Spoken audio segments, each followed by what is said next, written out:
Chapter 15:15. Wei Yong said, "Young master, don't be anxious. Young master should not appear in this matter." Nie Qing asked, "Why?" He wanted to personally ask Nie Yang why he treated him this way. How had Nie Qing wronged Nie Yang in the slightest? Were their many years of brotherly love all fake? Wei Yong said, "According to what that mountain ghost said, Nie Yang has the help of an evil demon. If you appear, how can the evil demon not guess our intentions? I'm afraid we'll alert the enemy. When this old subject captures Nie Yang, there's still time for young master to say or ask anything." Nie Qing said in shame, "This is this son-in-law's fault, I didn't think of this." Wei Yong said, "After experiencing this, young master should understand that a person's heart is hard to predict. Nie Yang, take this as a lesson." Nie Qing thought of something, his face pale as he said, "Father's poison, was really done by him?" Wei Yong said, "Before the late master died, he sent someone to find a bottle of poison in Nie Yang's study. This poison was the same as the late master's. However, this alone is not enough to convict Nie Yang. After that, the evidence of Nie Yang's scheme to murder young master can be considered irrefutable." Nie Qing's eyes were as red as a rabbit's, tears rolling down his face. "In that case, it was I who killed father," Wei Yong said. Even the late master and this old subject were deceived by Nie Yang, much less the inexperienced young master at that time. This matter could not be blamed on Nie Qing, it could only be blamed on the vicious and merciless Nie Yang. Because they had to support the spirit, Nie Yang and the others did not walk quickly. The men sent by Wei Yong and Wei Yong caught up not long after the sky turned dark. Nie Yang pretended to be surprised. "What happened?" The messenger said in panic, reporting to Lord, "Something big happened in the camp." At noon, military advisor Wei and registrar Fan died one after the other. Even though Nie Yang had been mentally prepared, he was still shocked speechless by this news. However, the people who died were father-in-law and father's important officials. Nie Yang was now using Nie Qing's identity and could not remain indifferent. He cried, saying, "Father-in-law and the others are more than that. Father is gone, they don't want to live anymore." Nie Yang's acting was obviously at the level of a best actor. He cried at the drop of a hat and acted with sincerity, like another Nie Qing. Wei Yong and Fan Chen sacrificed themselves for their masters was a major event.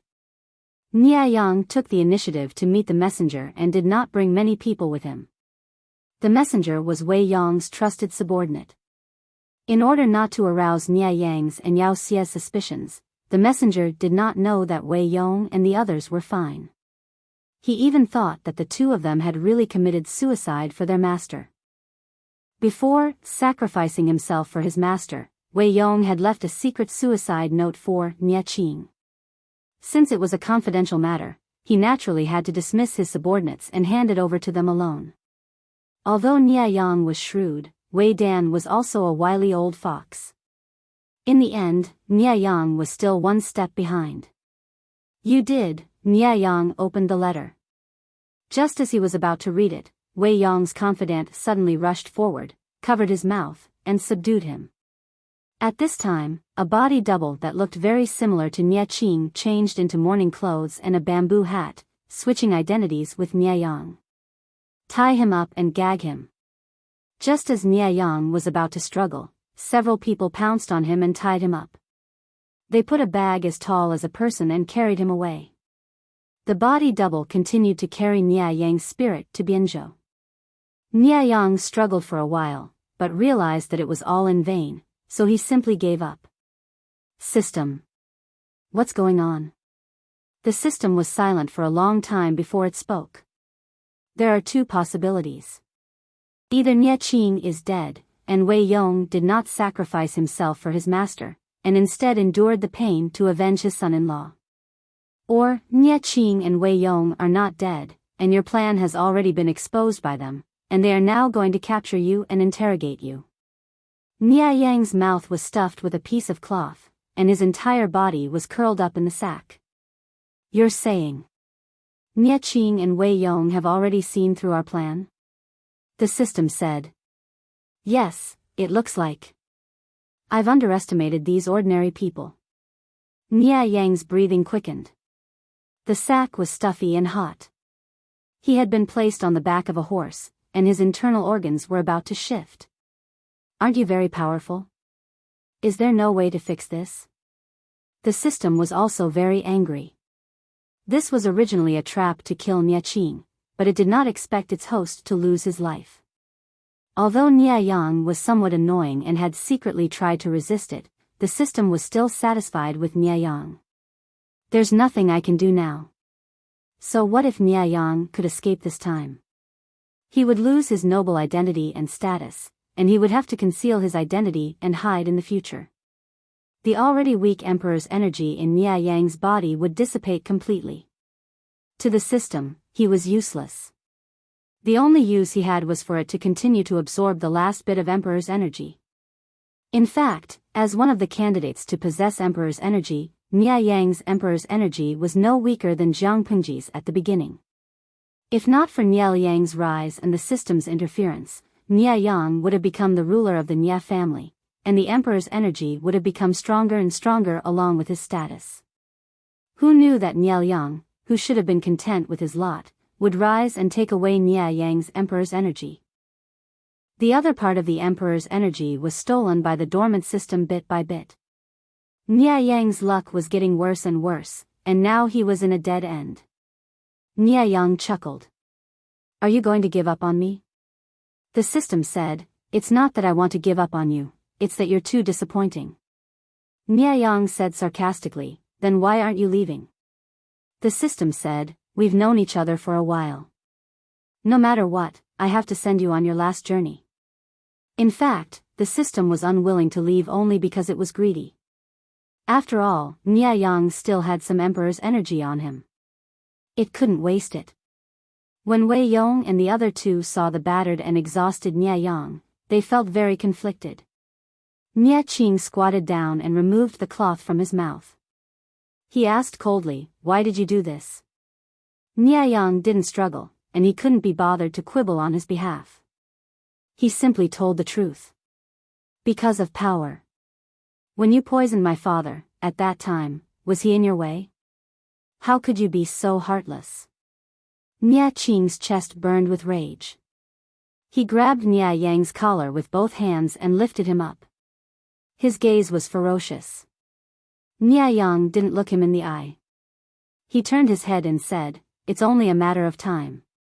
He who strikes first gains the upper hand. Nia Qing was so angry that his vision turned black and his molars chattered. He almost couldn't resist the urge to strangle Nia Yang. The so-called brotherly respect is also for the sake of this scheme? You treat me very well. I'm very grateful. Nia Yang's eyes darkened. He said in a low voice, however, you only gave me 1% of what you have. What I want is 1,000% more than what you have. I didn't want to harm you. But, who asked you to block my way? Nia Qing, ask yourself. Is your personality really suitable to be a duke? Pure, weak, naive, the Nia family will only walk towards destruction in your hands. As a descendant of the Nia family, if you can sit in this position, why can't I? Everything Nia Yang had was given to him by the Nia family. He didn't fight for it himself. Nia Yang didn't feel guilty taking it for himself. Chapter 15-16. You want power, why didn't you say so? Why didn't you say so? Nia Qing lost his usual elegance and calmness, his eyes bloodshot as he choked. If you had just a little bit of trust in me, just a little bit of honesty, I would have done my best to help you. What you want, and what I have, I will do my best to give it to you. Nia Yang. When have I ever owed you anything? But why did you take my father away from me? Nia Qing was on the verge of breaking down. Everyone was moved, even the cold-hearted Nia Yang didn't know how to retort. Because he knew that what Nia Qing had just said was true. What you want, why didn't you say so? Why did you have to kill my father, why? Nia Yang's expression darkened, his bloodied lips quivering, as if he wanted to say something, but in the end, he didn't. Facing Nia Qing's questioning, even if Nianyang was so heartless, he felt a heavy stone in his chest, making it hard for him to breathe. The system sneered, "Are you touched? You actually believed his words? If Nianyang didn't die, how could Niaching have power? Niaching's words were just to lie to you. If Nianyang didn't die, he wouldn't have just sat back and watched his precious son assist you. Why was it so hard to let go of power once you picked it up?" It wasn't just because power was attractive, it was also because power could protect oneself. For example, if Niaching convinced his father, Nianyang, to gradually give power to Nianyang, then wouldn't Niaching be worried that Nianyang would harm him after he gained power? According to Nianyang's temper, it was rare for him to get rid of the donkey after it had outlived its usefulness.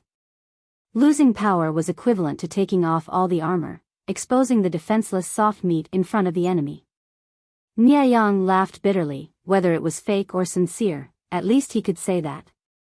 No matter what, he's sincere now.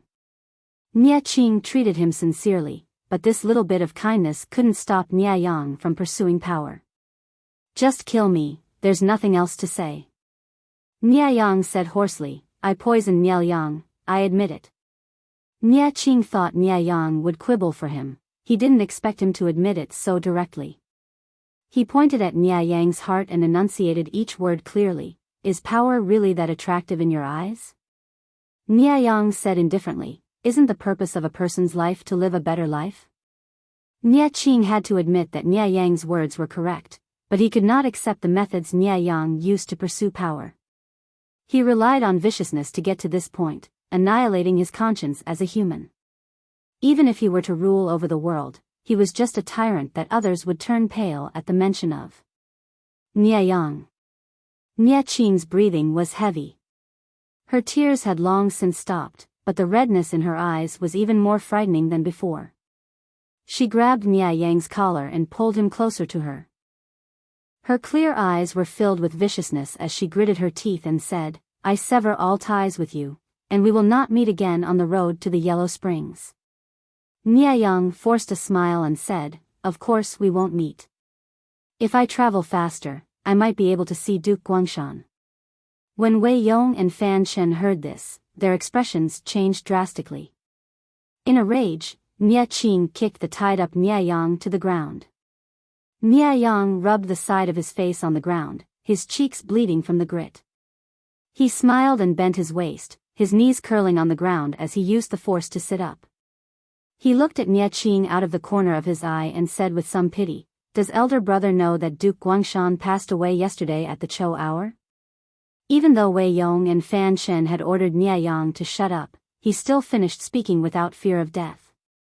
"Yesterday, the Cho hour?" Niaching was somewhat confused as he turned to look at Wei Yong and Fan Shen. Father had passed 7 days ago, how could he have passed away yesterday at the Cho hour? Seeing this, Wei Yong knew he could not hide it and said directly, "Former lord did pass away last night at the Cho hour." Previously, when he was about to enter the coffin, he choked and woke up. Former lord ordered us to hide it and secretly make arrangements, which is why he did not tell everyone. Niaching said, "Father, hid it even from me?" Wei Dan glanced at Nianyang with some difficulty. Niaching immediately felt sorrow in his heart. His already wounded heart received another blow. Fan Shen said, "Former lord did this not because he did not trust lord. In reality, former lord planned to spread the news of lord's death to see if those ambitious fellows could sit still.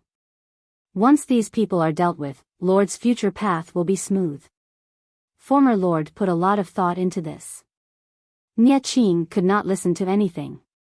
Looking at the situation, Wei Yong and Fan Shen must have worked together to hide his father in the last few days of his life, lying alone on his sickbed, waiting for death to come. Illness not only tortured the body, but also the mind. As a son, he felt suffocated at the thought.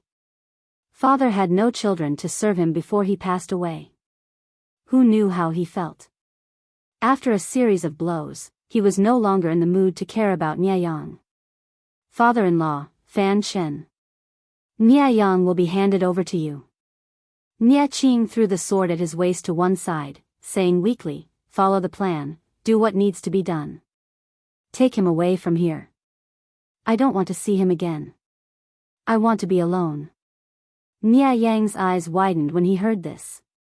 He asked, why not kill me yourself?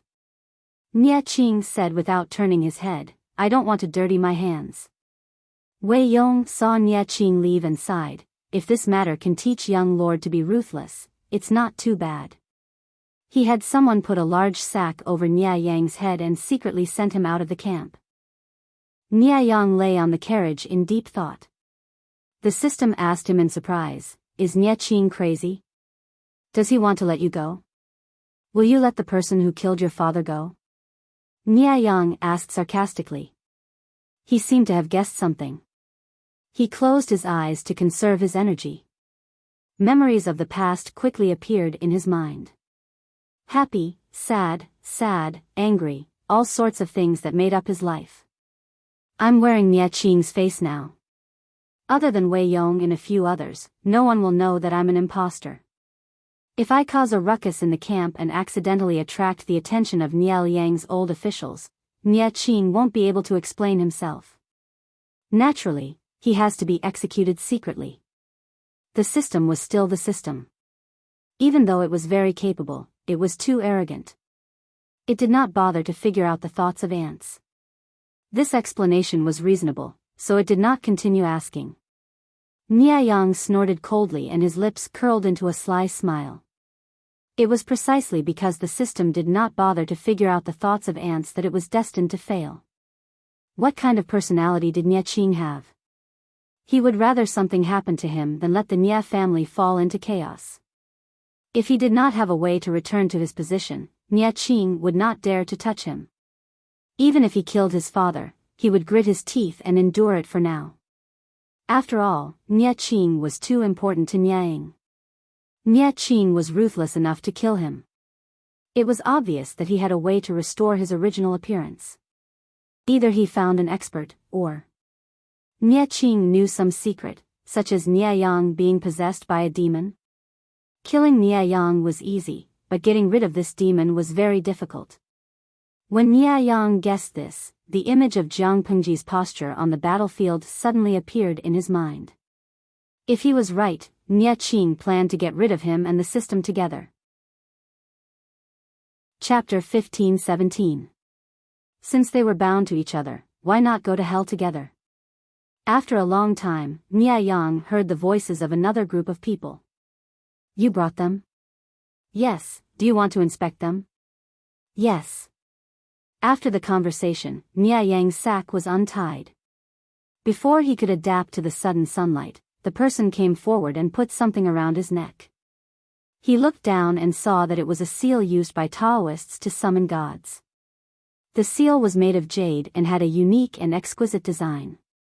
It was 7 inches long and 2.5 inches long. It was as white as snow. Even if he couldn't touch it with his hands, he could feel the cold air around it.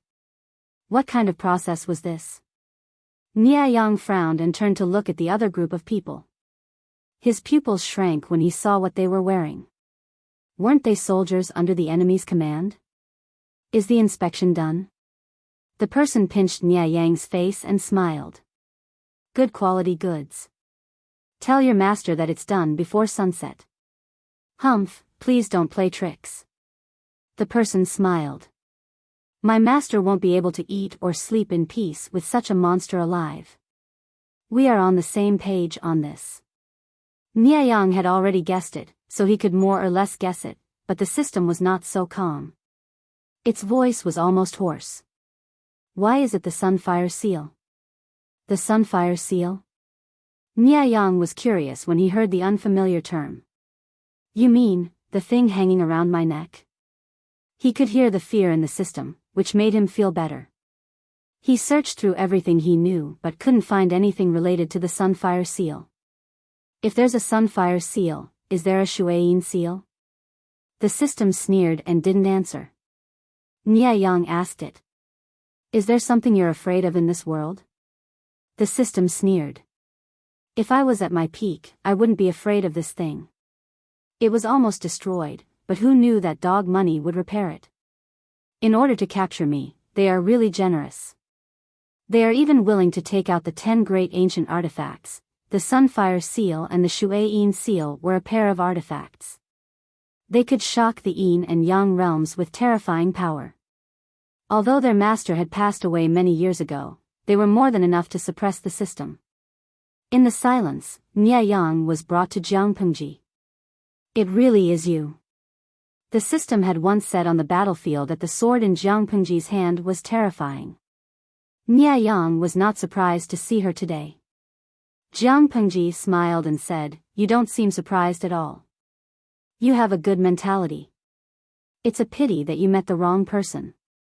Nye Yang was puzzled. "You met a bad person?"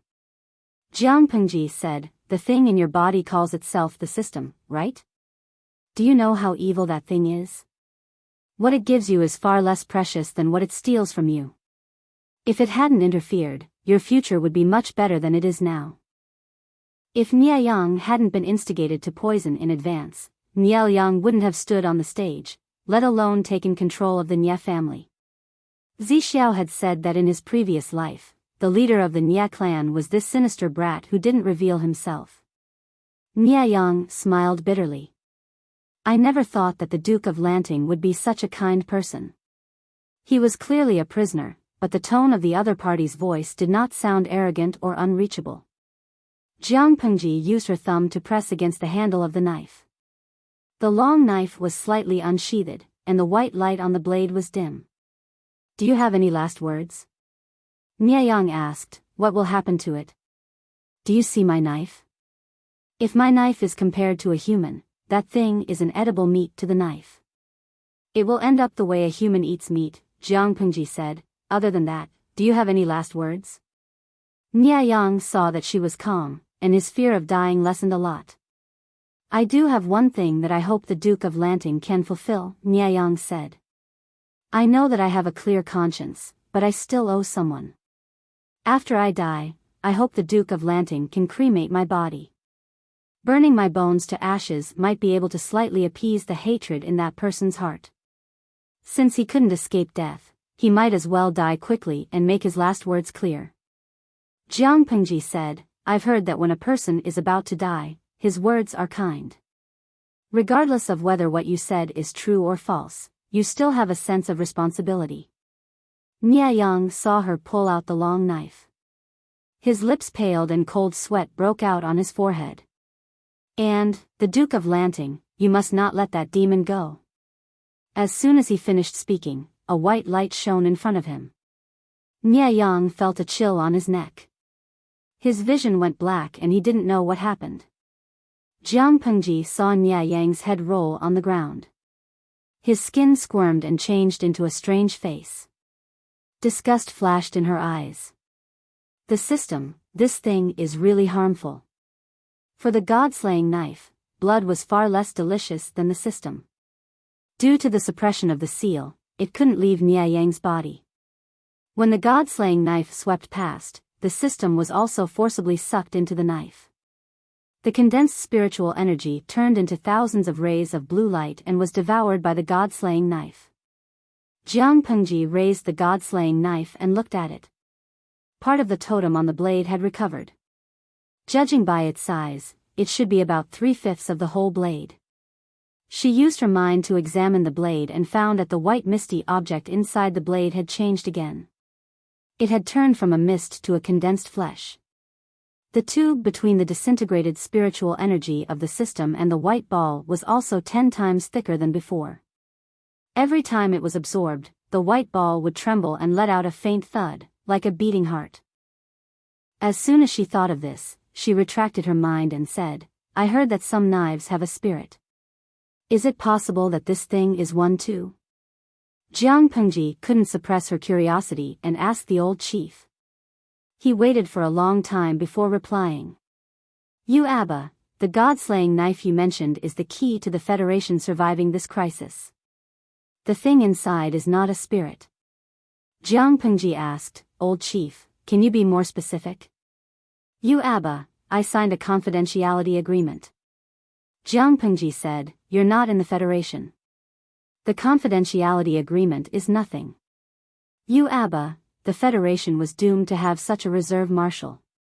She took the lead in ignoring the confidentiality agreement. She was annoyed by Jiang Pengji's questions. She gave a simple reply and went offline. Jiang Pengji rested her chin on her hand and snorted. Can a guilty conscience be solved by going offline? Looking at the god-slaying knife, Jiang Pengji murmured, it's true that the god-slaying knife can restrain the system, but it devours the system like it's food every time. It's weird no matter how I look at it. It makes me feel like an old mother who hunts down the system just to find food for her child. The god-slaying saber laid across her lap quietly and without any reaction. Chapter 15:18. My lord, what should we do with Nia Yang's corpse? Wei Ci saw Jiang Pengji walk out of the tent and hurriedly went forward to ask. Jiang Pengji said, Nia Yang's last words were that he hoped I could cremate his corpse. Cremate? Wei Ci was shocked. Although his lord liked to use fire to dispose of enemy and ally corpses on the battlefield, that was because the rotting of corpses could easily cause a large-scale plague. It was a last resort. Based on the current trend, corpses were not to be desecrated, not to mention cremation. Wasn't this what people thought of as burning the bones and scattering the ashes? He never expected that Nia Yang would be the one to suggest cremation. Why did he leave such a last word? Wei Ci could not figure it out. According to his understanding of Nia Yang in his previous life, he was not a kind person despite his young age. He said that he had a clear conscience, but he still owed someone. He made the decision to burn himself to death. Most likely, it had something to do with the person he owed. Perhaps he wanted to atone for his sins, Jiang Pengji said. I will fulfill his wish and return his ashes to Nia Yang. Yes. The moment Nia Yang died and the system was destroyed, not only did Nia Yang's corpse return to its original appearance, but Nia Qing, who was far away in the Nia camp, also felt an unfamiliar throbbing in his chest. A strange feeling came from all over his body, as if there were some worms wriggling on his body. Father-in-law, Nia Qing could not help but call out. Wei Yong and Fan Chen, who were patiently waiting outside, heard the commotion and rushed in. Young lord. My lord. As the two called out to him, they saw a scene that they would never forget for the rest of their lives. They saw with their own eyes that Nia Qing's body had grown a little, his shoulders had widened, and his face had undergone a drastic change. Does the young lord feel unwell anywhere? Wei Yong saw that Nia Qing had returned to his original appearance and heaved a sigh of relief. He hurriedly went forward to grab his arms and carefully examined him from head to toe. His eyes were overflowing with tears of excitement. When he realized that his actions were disrespectful, he hurriedly retracted his arms. Nia Qing said gently, there's no discomfort. Father-in-law, don't worry. Fan Chen went forward and smiled. In that case, the demon and Nia Yang have been executed? We don't have to worry anymore. Nia Qing had been about to smile, but hearing Nia Yang's words, the corners of his lips that had just risen stiffened and he silently retracted them. Seeing his reaction, Wei Yong was a bit worried, but he didn't say anything else. Young master, this matter shouldn't be publicized. Nia Yang had slaughtered his own clan for his own selfish desires and plotted to murder the young master. Now that he had been executed, the case could be considered closed and the Nia clan could be given an explanation. Right now, the most important thing is to help the deceased master return home. Young master, rest a little tonight and set off tomorrow. With a few words, Wei Yong pushed the blame for Nia Liang's massacre of the Nia clan elders onto Nia Yang. In any case, Nia Yang was already a dead man. No matter how many scapegoats were thrown at him, would he be able to crawl out of the ground and protest?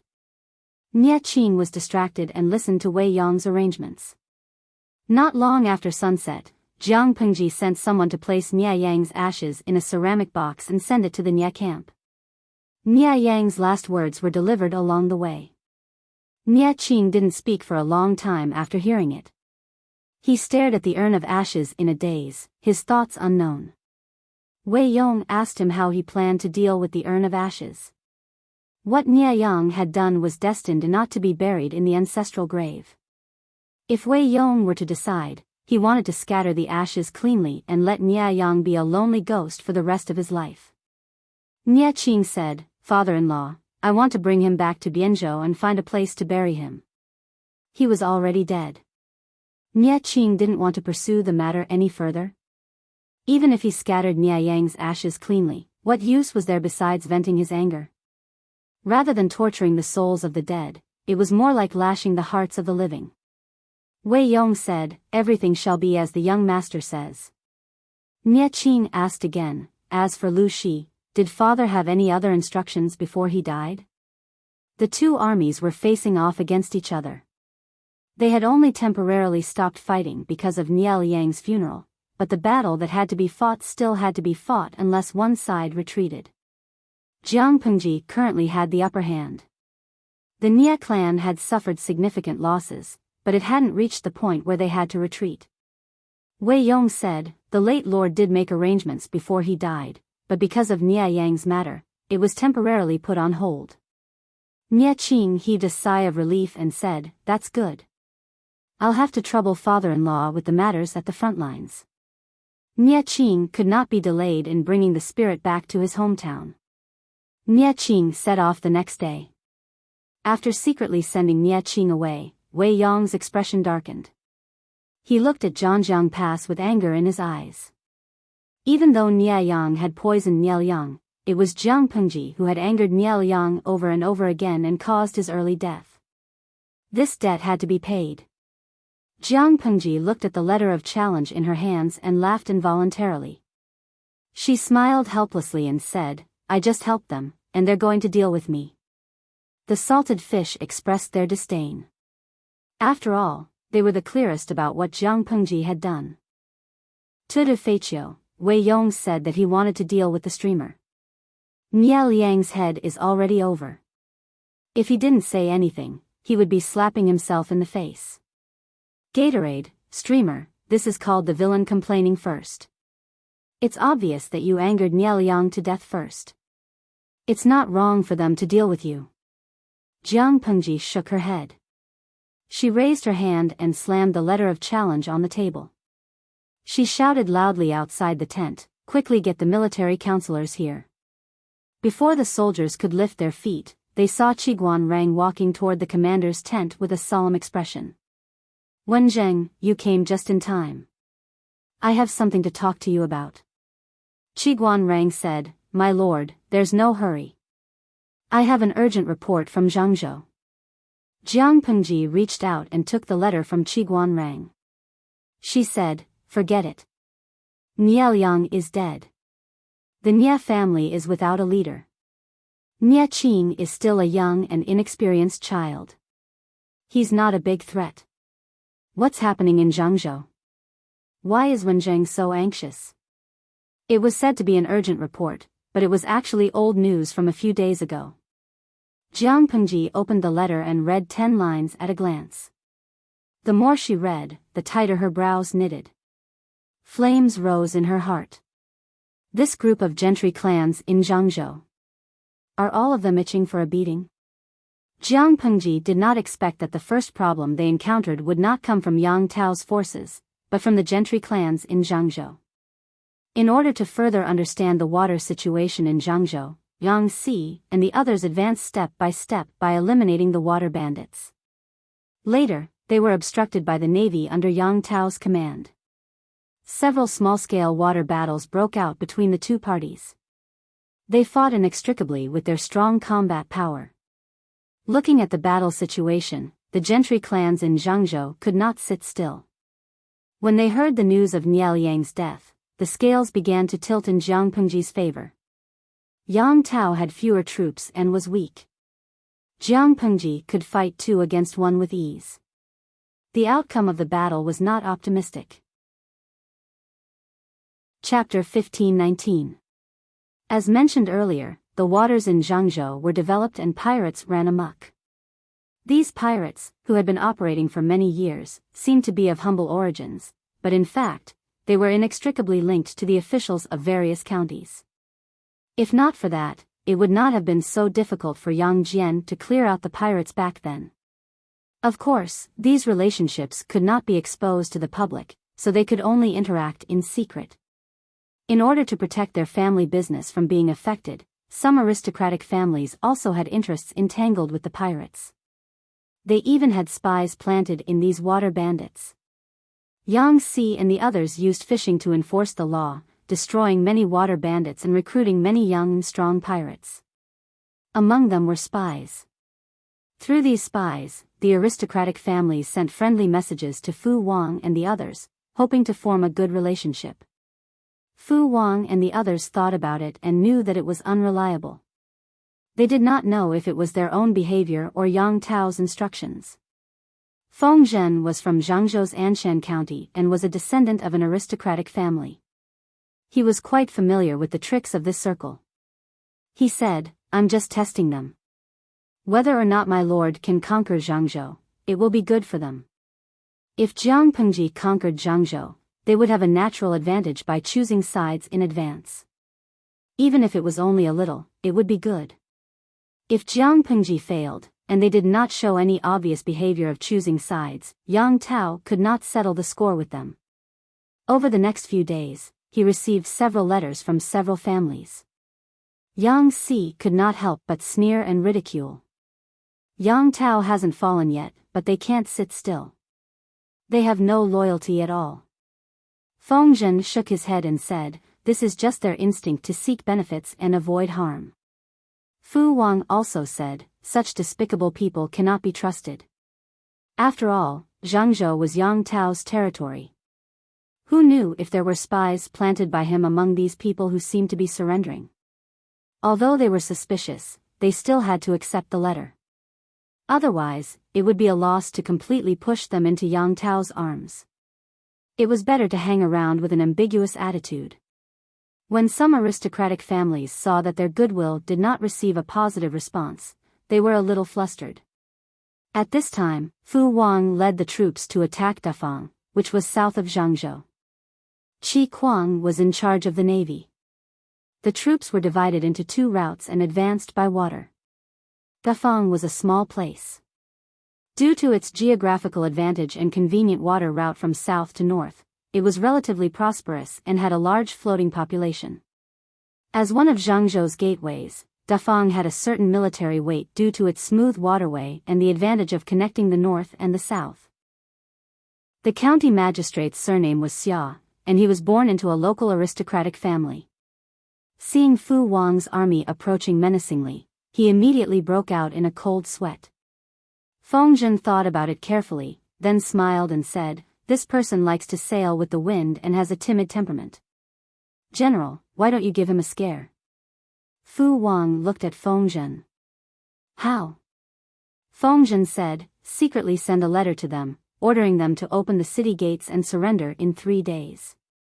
Otherwise, we will slaughter all the commoners." Yang Si rolled his eyes at Feng Zhen. Was this kid for real? No matter which era it was in, massacres would always be criticized, and no one dared to speak of it lightly. Fu Wang shook his head and said, "No, if word of this gets out, it will inevitably damage the Lord's reputation." Feng Zhen said, "It's just to scare people. It's not like we're really mobilizing troops to massacre the city. General, please don't worry." Yang Si's eyes almost rolled to the top of his head as he sneered, "Feng Langzi, can't you come up with some reliable ideas?" Feng Zhen said, "You don't know that Yang Jian's former subordinates aren't in Daifang. On the contrary, many of the local rich families have some minor conflicts with Yang Jian. Years ago, Yang Jian led troops to clear out the pirates and found out that a few of the rich families in Daifang were in cahoots with the pirates. If it weren't for the fact that someone was adamantly stopping him, Yang Jian would probably have killed them all.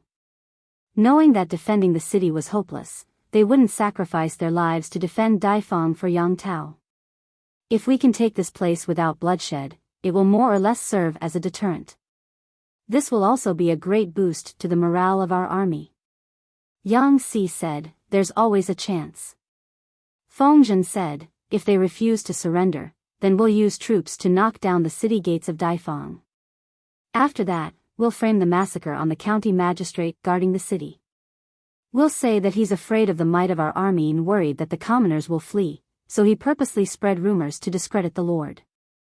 It's just a matter of a few words. History books were written by the victors, and the losers had no right to speak. After hearing this, Yang Si revealed an indescribable expression. He cupped his hands at Yang Si and said in a strange tone, "This humble one is convinced." When Feng Lungzi was shameless, he was almost comparable to the Lord. He had lost. Fu Wang adopted Feng Zhen's opinion and issued a letter of challenge. When County Magistrate Xia saw Fu Wang's threat, his legs suddenly turned to jelly.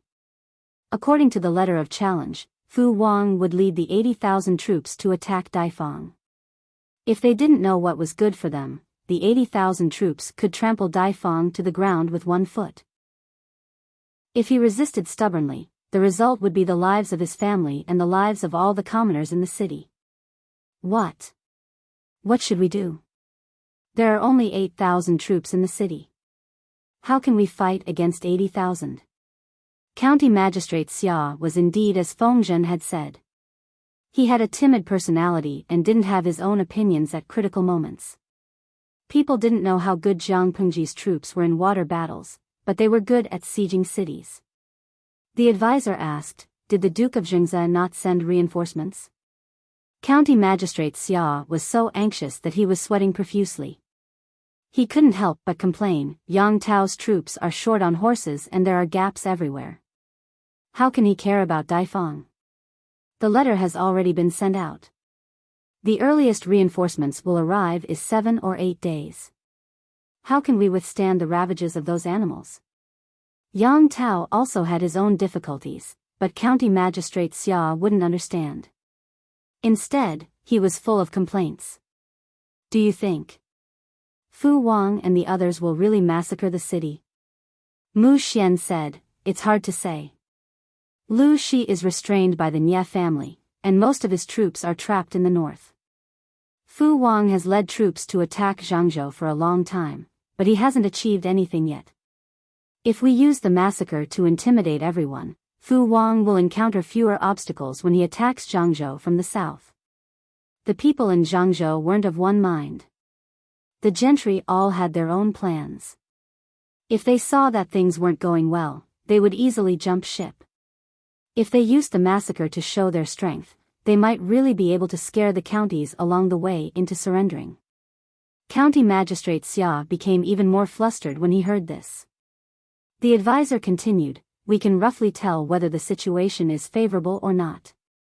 This is especially true for the strength of the two feudal lords. Lu Shi's troops are strong, and the navy's combat power is also extraordinary. On the other hand, Yang Tao has spent too much of his troops in the alliance with Nanxing. How can he have the strength to deal with Lu Shi now? In my opinion, even if County Magistrate is doing this for the safety of the people in the city, you have to consider this letter of challenge carefully. No matter how sturdy the Daifang was, could it compare to the passes and cities that Jiang Pengji had previously pried open as easily as crushing dry weeds and smashing rotten wood? In terms of military strength, they only had 10% of the enemies. Not even the shadow of the reinforcements could be seen. They couldn't defend even if they wanted to. Instead of defending to the death and sacrificing the lives of all the people in the city, it was better to take the initiative to surrender to the enemy. Furthermore, Chapter 1520. These conspiracy theories wronged Yang Tao. He wasn't a despicable person, and he wouldn't risk the war for the sake of personal revenge. The arrival of the reinforcements was normal, but the timing of Daifang's surrender was abnormal. Pfft! Yang Si was drinking tea to quench his thirst when he suddenly heard that Xia County Magistrate had secretly sent someone over to negotiate. He spat out a mouthful of tea, drenching Feng Zhen's sleeve. Feng Zhen almost jumped up from where he stood. His face was not only angry, but also full of disdain. Fu Wang saw that the two were about to start fighting again, so he smiled and stepped forward to separate them. Military foresight is amazing. That Dafang County Magistrate is indeed a cowardly, selfish person. Fu Wang smiled and flattered Fengzhen, calming his anger at Yang Xi's saliva on his sleeve. But Yang Xi wasn't easy to deal with either. They sent someone over to negotiate. They might not be surrendering. Perhaps they're just pretending to surrender. Fengzhen laughed coldly. If they had that kind of courage and unyielding character, Yang Jian wouldn't have died so tragically back then. The powers in Zhangzhou were far more complicated than outsiders could imagine.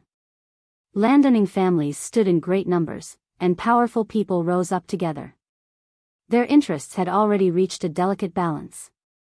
Who would have thought that Yang Jian would appear out of nowhere and break the balance? Some people were convinced by his heroism, but more people didn't like him. At the root of it all, it was because Yang Jian's unyielding attitude had affected the interests of Zhangzhou's landowning families. Rather than saying that Yang Jian had been poisoned by Zhao Shao, it was more accurate to say that he had died because of the landowning family's indifference. Yang Jian was dead. The hothead who had been eyeing their cake and destroying their interests was gone.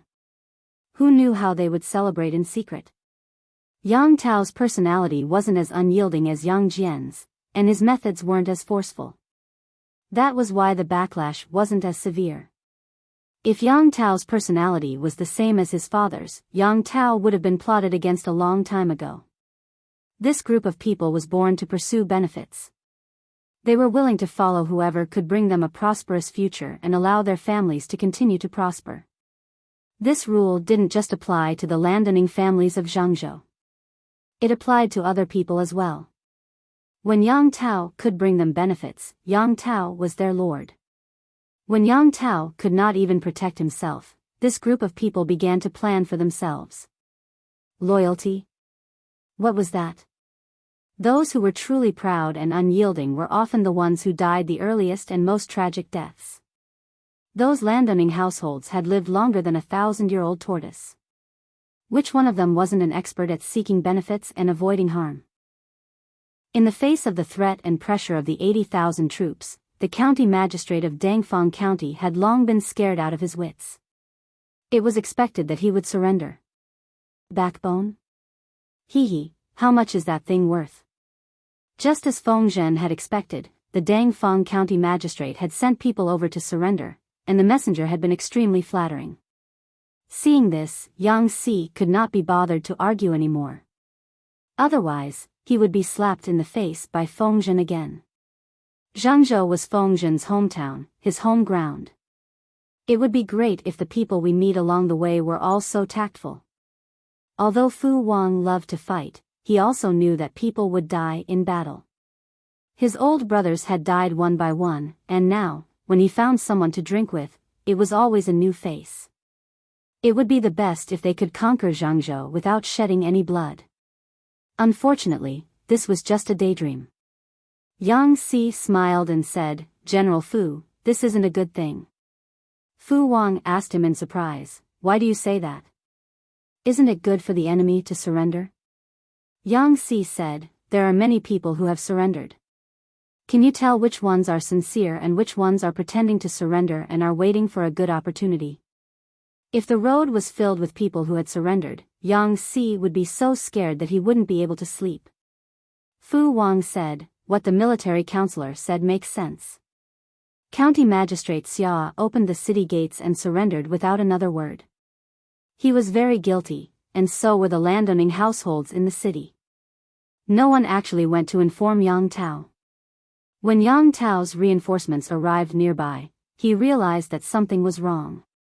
He sent a few scouts disguised as refugees to scout for news. Not long after, the scouts returned. They told the general that there were no signs of a siege at the city gates, but the flag on the city walls had been changed to a flag with the surname Lu. The general who led the troops knew what had happened. He was furious and cut a withered tree at the side with his sword. These despicable people. Are they trying to kill us and then wag their tails at the new master to claim credit? The general was so angry that his chest rose and fell violently, but he couldn't care less about his anger now. He could only immediately turn around and leave with his troops. 80,000 elites were stationed in Dafang, and the level of land warfare of the soldiers under Jiang Pengji's command was well known. The general didn't want to fight against the elites with an exhausted army after a long journey. However, he was still a step too late. Fu Wang led the troops to cut off their retreat. The two armies had a scuffle in the suburbs outside Dafang City. After a fierce battle, the crows circling in the sky refused to leave for a long time. Broken limbs and wreckage were everywhere.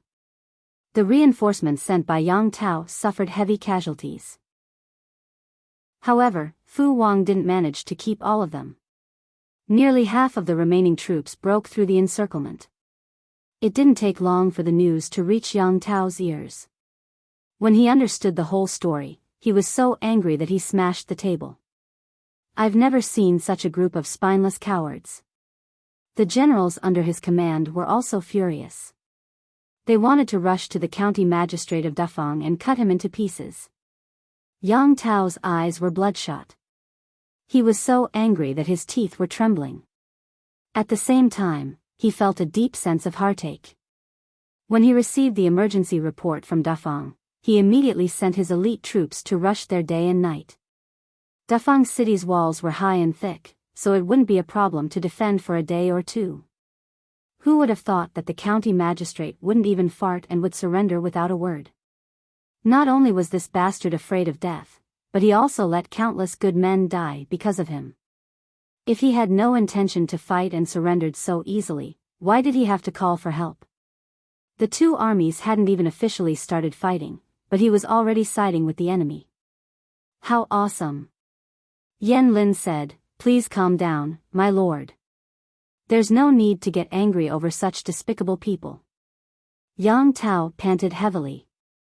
"I'm not doing it for these fickle people. I'm doing it for the soldiers who died for nothing." Yan Lin sighed in his heart. The county magistrate of Dafang is only siding with Lu Shi on the surface. I don't know how many people are secretly trying to get on her good side. The more anxious he was, the more disadvantageous it would be. Yan Lin said, "Have you heard of fence-sitters? Wherever the wind blows, the person will fall to the same side. What really determines their stand is not the scenery inside or outside the walls, but the wind." They surrendered to Lu Shi for the sake of their own interests and self-preservation. Naturally, they will show their loyalty to us for the same reason. My lord, why don't you play along and let Lu Shi have a taste of his own medicine? Once she's had a taste, she'll know that not all filthy and smelly trash can be put into her mouth. Some trash can taste bad at best, but some can choke to death. Yang Tao said, "Xiaoyang, you mean to send people to pretend to surrender?" Chapter 1521.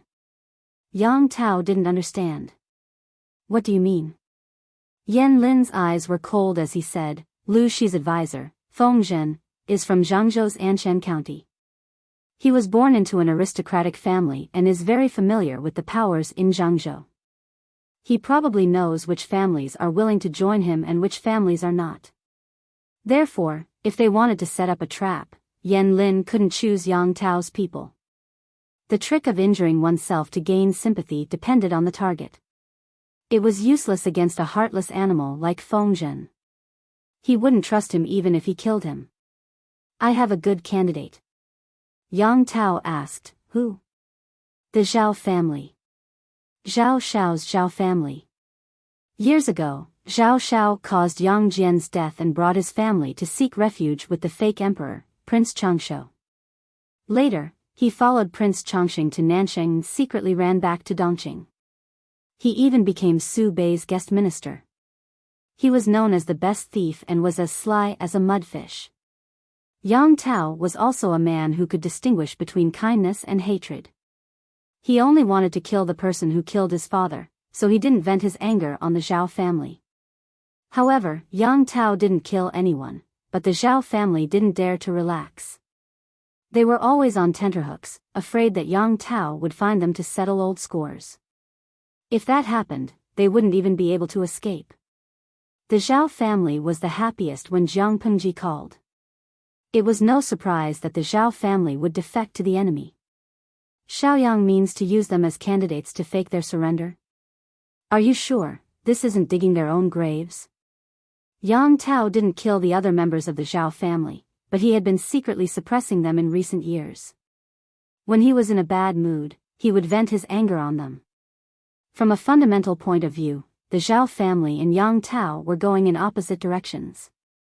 There was no way the Zhao family would help Yang Tao complete his plan. It was already good enough that they didn't betray Yang Tao.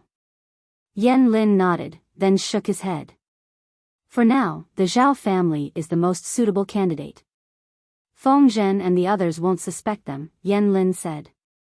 Whether it's the Zhao family or the other gentry families, they all have to face an awkward problem when they grow bigger.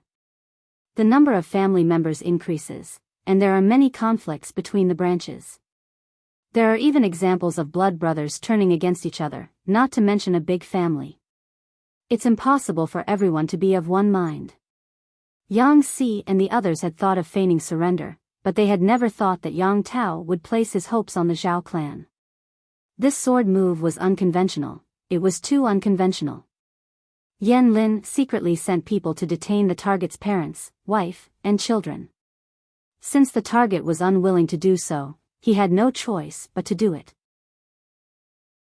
Since the county magistrates surrendered without even fighting, and the reinforcements sent by Yang Tao were intercepted by Fu Wang and his men, the morale of Zhangzhou's people plummeted. Fu Wang led his troops to advance southward with an unstoppable momentum. It only took him a month to reap a considerable harvest.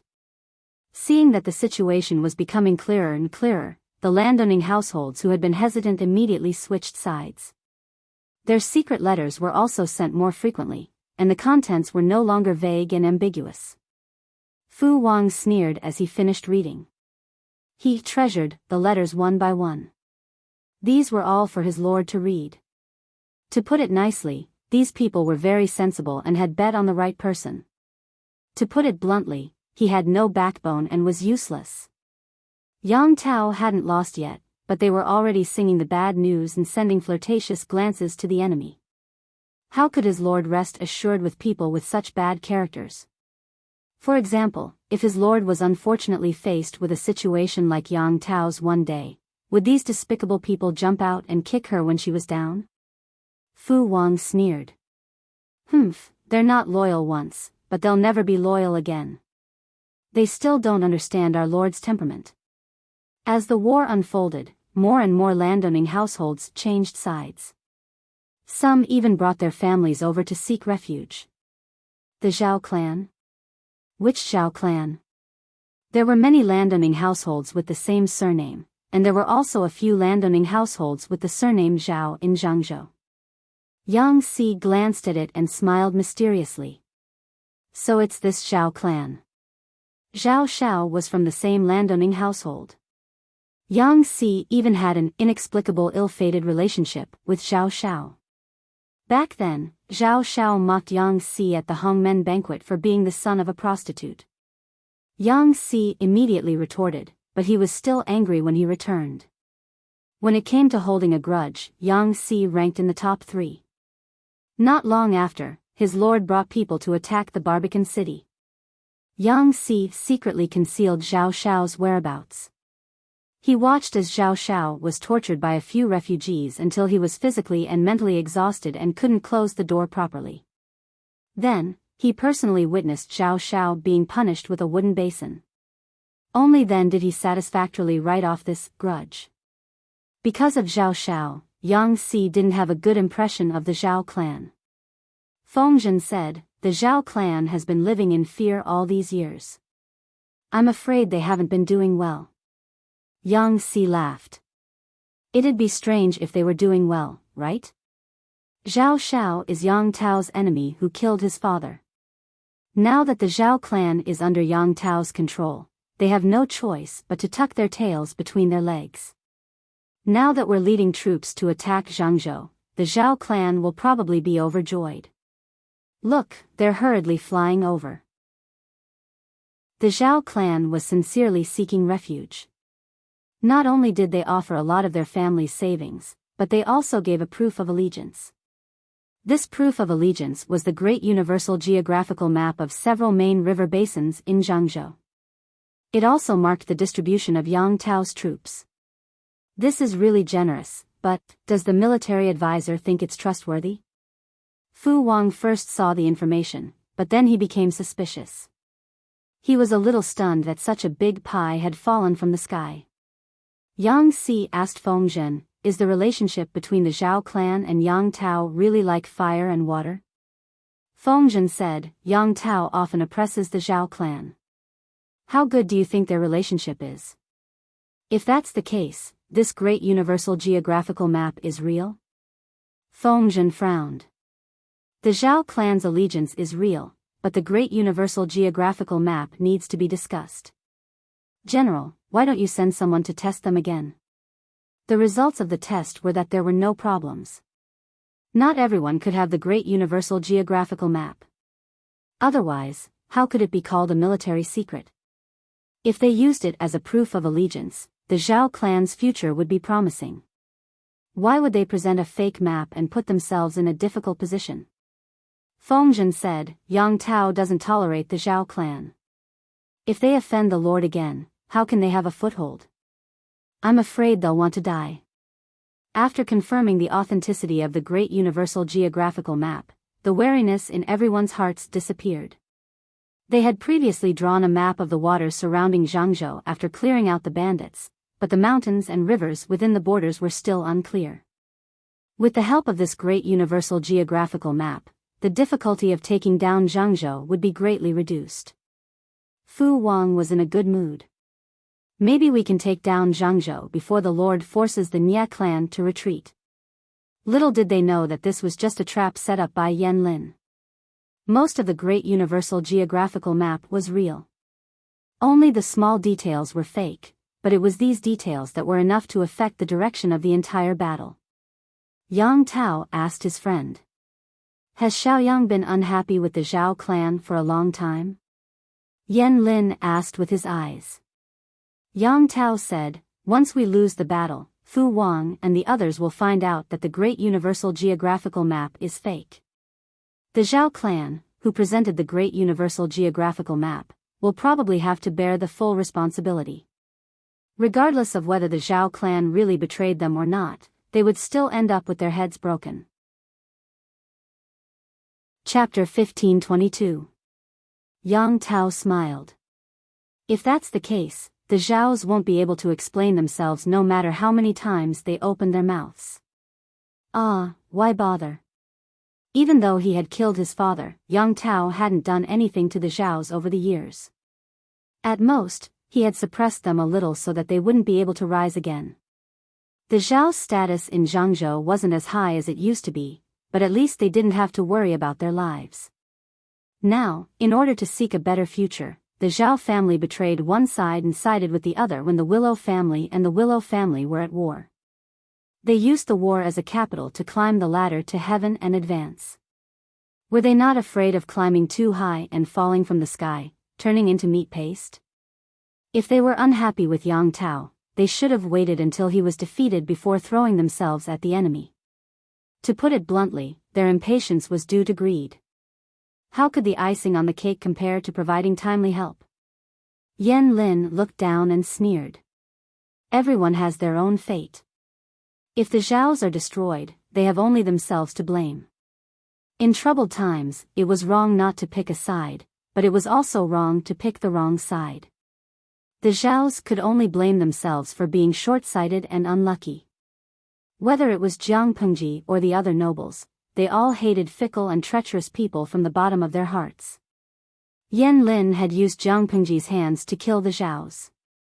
That was the end they deserved. Yang Tao and Yan Lin watched the Zhao's fate coldly, but the Zhaos didn't think so. Once Yang Tao is destroyed, we can finally put down the knife on our necks. Ever since Yang Tao had risen again, the Zhaos had been trembling with fear, afraid that he would kill them one day. Now that they sided with Jiang Pengji and presented the universal geographical map, they still had to worry about the future of the Zhaos. When the rewards were given after the war, the Zhaos would also be ranked. They might not be able to cover the sky with one hand in Zhangzhou, but they would at least be a big shot. Yang Tao has a strong foundation in Zhangzhou. The troops under his command are the elite navy left by Yang Jian. Leader, do you think they? The advisor looked worried and said, Lu Shi's troops are strong, but fighting on land and on water can't be compared. Don't worry about that. The leader of the Zhao clan was very confident in Jiang Pengji. According to the spies that Zhao family had planted in the water stockade and then incorporated into the army, the navy under Jiang Pengji's command was in good spirits. One could not tell that they were cowardly in the face of the great river in the north. If it was a water battle, even if their combat strength was inferior to Yang Tao's, they could still win by relying on numbers. Now that they had presented the great universal geographical map, their chances of winning had increased by at least 30%. Zhao Shi and the others were happily dreaming, unaware that a disaster had already descended. A few days later, a few pieces of bad news reached Feng Zhen and the others. After Feng Zhen and Yang Si had a discussion, they decided to send 30,000 naval troops in 3 different directions. They would go downstream and attack 3 key locations in Zhangzhou. They were going to catch the enemy off guard. Unexpectedly, the report of victory did not come back. Instead, it was news that the navy had been ambushed by the enemy, and the casualties were unclear. Enemy surprise attack? Feng Zhen's hand trembled, and the brush in his hand fell onto the table. The ink stained the table black. He quickly walked to the sand table and glanced at the place where his army had been ambushed. No matter how he analyzed it, there could not be an ambush in the waters. The waters were wide and the field of vision was clear. Where would the enemy have come from to ambush them? Could it be that they had grown wings and descended from the sky? But their battle report could not be wrong. Then, this meant that there was a problem with their intelligence. A possibility popped up in his mind. The veins on his forehead bulged with his anger. Quickly tell me the details. Feng Zhen pinched the corner of the sand table with one hand. His fingers turned white from using too much force. The messenger saw that Feng Zhen was really angry and did not dare to delay. He spoke twice as fast. Feng Zhen stared at the great universal geographical map that Zhao Shi had presented. 2 clusters of flames ignited in his eyes, as if he wanted to burn a hole in the map. Send reinforcements. If they can make it in time, order the vanguard navy to turn back. This was the disadvantage of outdated communication. If they could communicate in real time, the vanguard navy could send news back when they realized something was wrong. Then, Feng Zhen could order adjustments to the battle order to reduce unnecessary casualties and losses. It was too late to order reinforcements and retreat now. Report: the first messenger had just left when another soldier came running with an urgent report from the front lines. Feng Zhen had already expected this. He ordered people to take Zhao Shi into custody and had the messenger read out the urgent report. There were many waters in Zhangzhou. Some of the waters looked very calm, but under the water, there were undercurrents and reefs everywhere. If the navy at the helm was not careful, it could easily cause the ship to hit the reefs and sink. Once in the water, how could they fight? The navy was quite alert. When they realized that something was wrong underwater, they immediately sent people back to report. But they did not dare to delay military orders, so they chose a compromise. They had the army stop for half a day and sent dozens of soldiers on small boats to check out the situation in the waters. After investigating for an hour, they suddenly realized that the waters were very dangerous. The small boats were fine, but the battleships that could carry hundreds of people had a deep draft. If they sailed over, they would most likely hit the reefs and sink. The commander of the navy discovered the problem and immediately realized that the intelligence given by his superiors was wrong. There was something fishy going on, so he hurriedly prepared to return. The other navy had bad luck. They ran into the enemy's main force, which was waiting for them. The battle was extremely fierce. Feng Zhen was not the only one who was angry. Yan Lin and the others did not look happy either. The tent was quiet. No one dared to even breathe. They could not help but look at the culprit. Yan Lin was sitting on the right side of Yang Tao. The bamboo report in his hand had been crushed by him. He did not even feel the thorns piercing into his skin. Yang Tao and Yan Lin had grown up together. He knew what it was like to be angry, so he secretly shivered. Xiaoyang, this battle is not without gains. Yang Tao wanted to plead for his generals, but his friend's aura was too oppressive. The more he spoke, the weaker he became.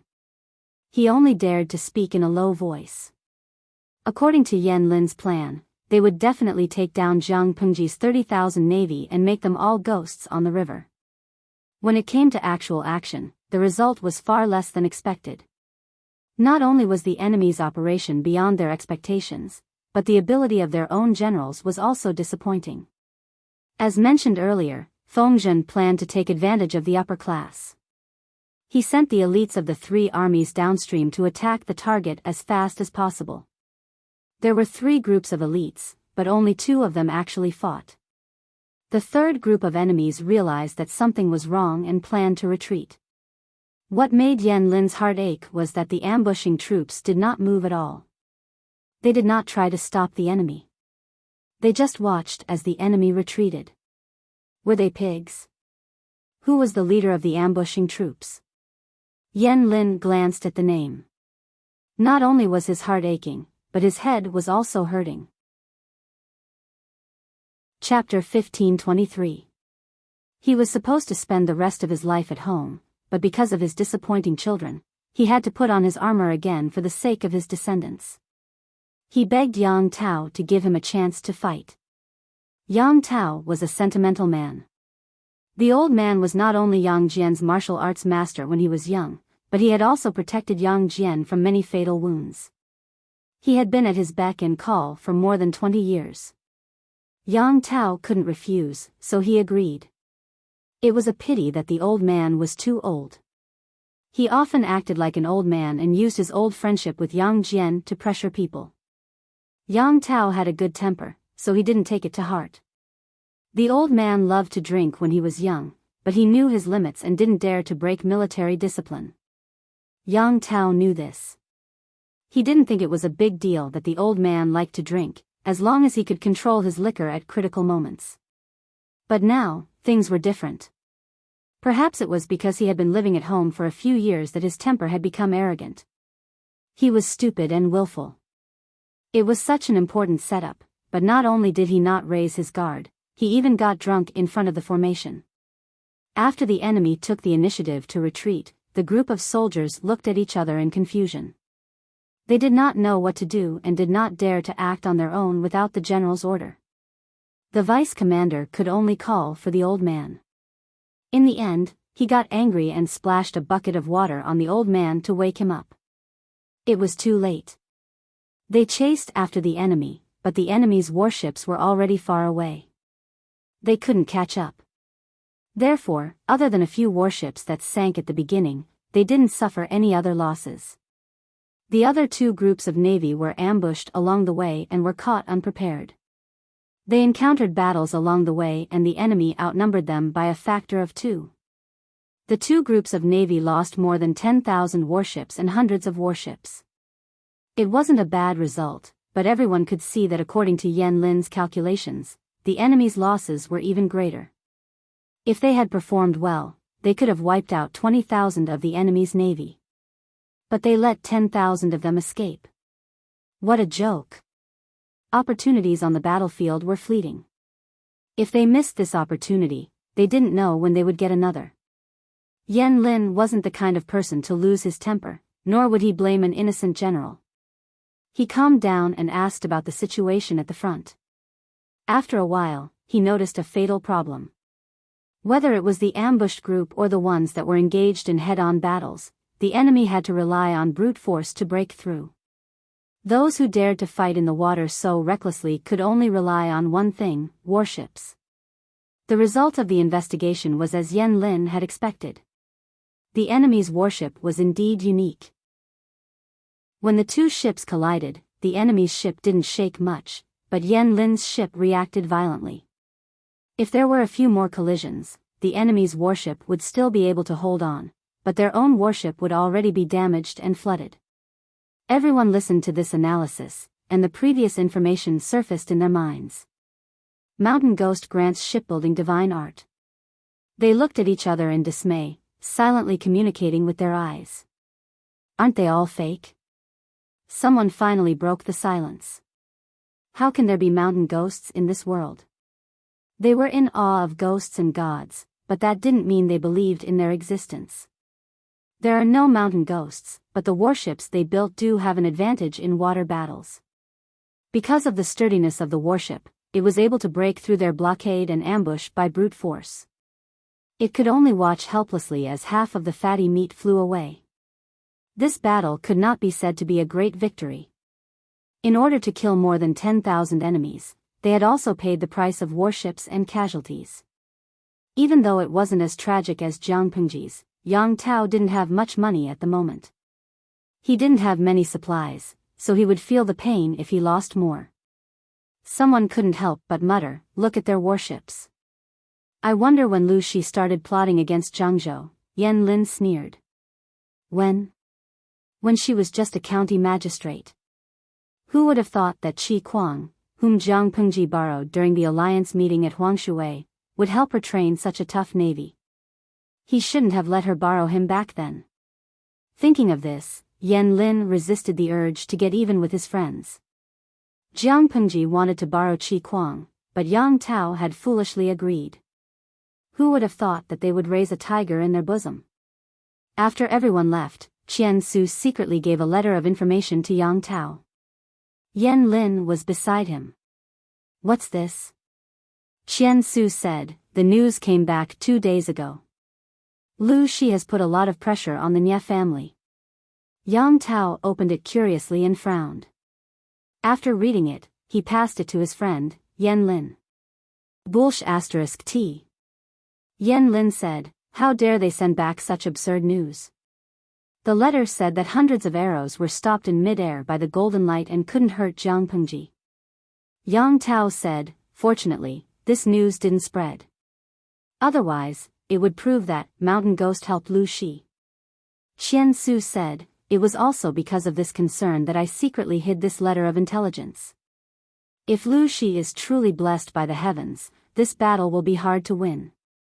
The Nye family has such a strong military force and Niel Yang is so ruthless, but they were defeated by Lu Shi. This is a ready-made example. Because there were many illiterates, there were also many ignorant people. They were the easiest people to provoke and deceive. Yan Lin said, I don't think we can hide it for long.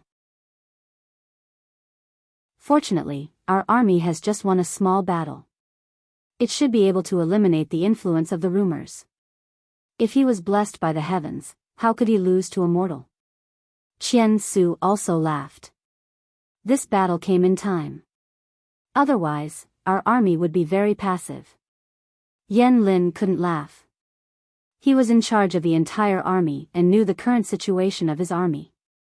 After all, the battle at Nanxing had consumed too much energy. Before they could recover, they had to fight Jiang Pengji again. They were weak. This news couldn't be spread to prevent the stability of the army from being affected. Yang Tao's camp was half happy and half worried. Feng Zhen's camp was full of thunder and lightning. It looked like a fellow cultivator had passed the tribulation and ascended. The people of the Zhao family were detained. The leader of the Zhao family, who had presented the universal geographical map, was brought to the front of the crowd. The leader looked confused. You presented a fake map and killed tens of thousands of my soldiers. You deserve to die, you villain. Fu Wang gritted his teeth. He unsheathed his sword and placed it across the leader's neck, drawing a thin red line. The leader of the Zhao family was scared out of his wits. He hurriedly said, General, what do you mean? Why are you accusing me? Feng Zhen threw the universal geographical map on the leader's face. His expression was extremely cold. This is the map you presented. When had the leader of the Zhao family ever been humiliated like this?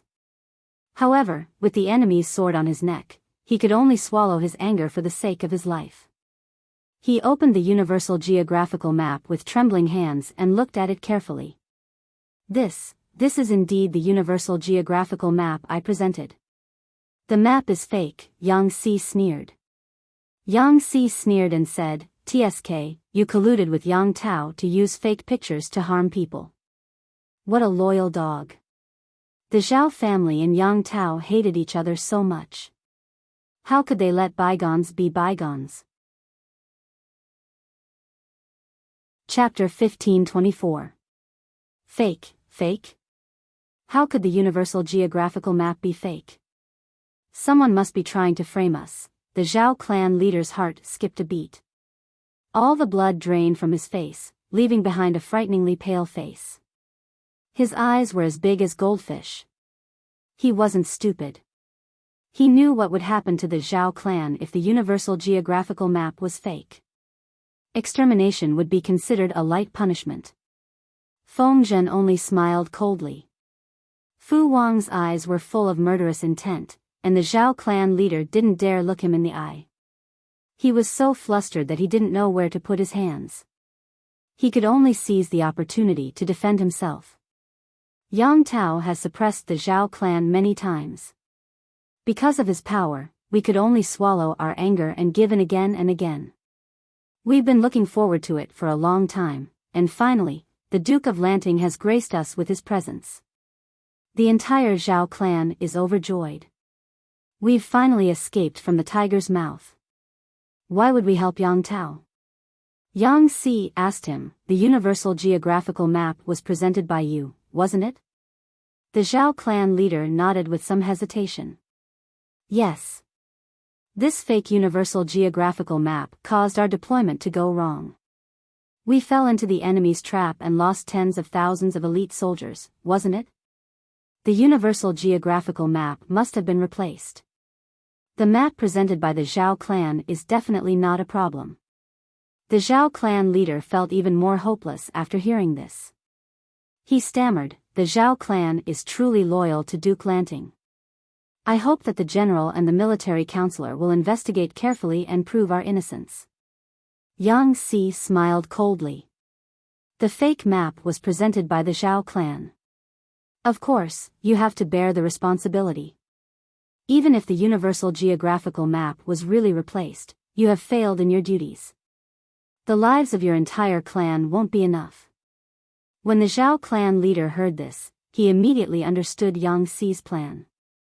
His heart went cold, as if he had fallen into an ice cellar. Why are you talking so much nonsense with him, military counselor? Lock up all his clansmen and investigate them one by one. Fu Wang had never been a good-tempered person. They had lost tens of thousands of sailors in one go. If his lord investigated, he would take the blame. Just thinking about it made him grit his teeth in hatred. He couldn't help but twist the Zhao clan leader's head off with his bare hands. If it's a fake surrender, they'll all be turned to dust. No matter how much the leader of the Zhao clan cried out, he couldn't change the fate of his entire clan being imprisoned. After careful investigation, Feng Zhen and the others had locked onto a certain member of the Zhao clan as a suspect. On the eve of the incident, the man had packed his belongings and was ready to escape. However, his luck was a little bad. Halfway through his escape, he was stopped by his pursuers at a certain pier and was tied up and brought back. Although this person was from a branch family, he was doing quite well. He was usually dressed in gold and silver, so when had he ever been treated like this? Tell me the truth, and I might leave you with a whole corpse. Feng Zhen had been too confident. He had played with eagles all his life, but he had almost been pecked blind by an eagle. This time, he had lost tens of thousands of elite sailors. It was a painful lesson, but it wasn't to the point where his bones were broken. Otherwise, he wouldn't be able to absolve himself of the blame even if he died 10,000 times. Why did you capture me? Then why did you pack your bags and flee? Feng Zhen countered. The Zhao clan has been implicated because of you, and their extinction is imminent.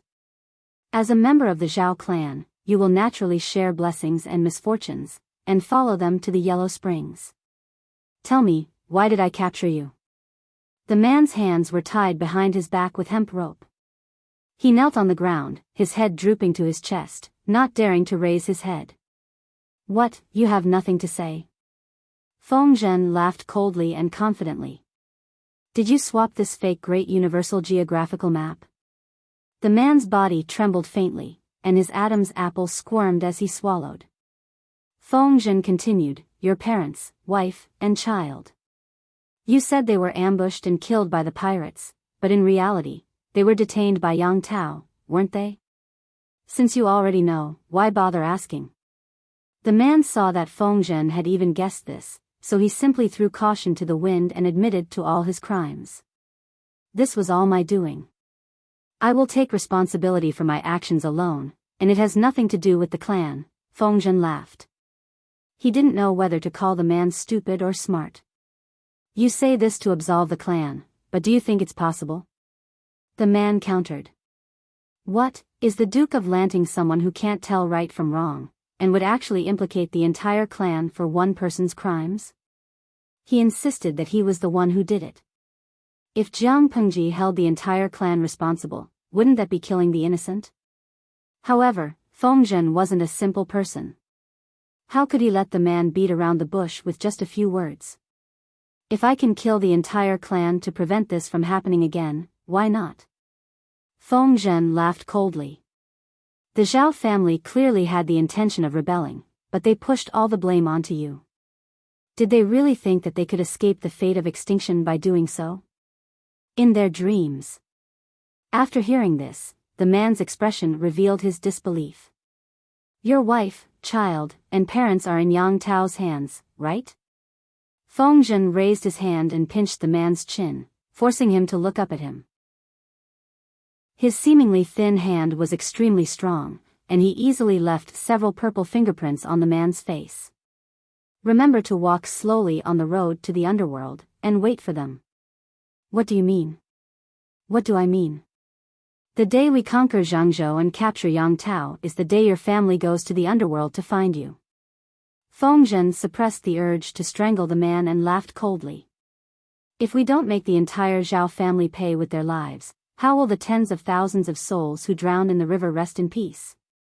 Casualties were inevitable in a battle between two armies, but the deaths had to be worthwhile.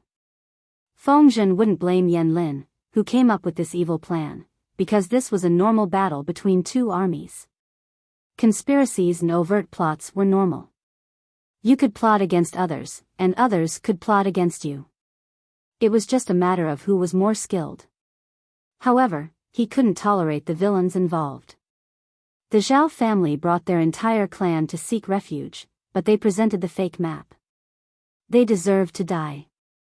Because they had lost a battle, Yang Tao's side was full of vigor. The gentry who had been throwing flirtatious glances at Jiang Pengji didn't make a move again.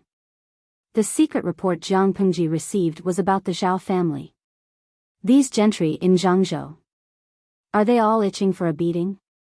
The more he looked, the angrier he became, especially when he saw the number of casualties on his side.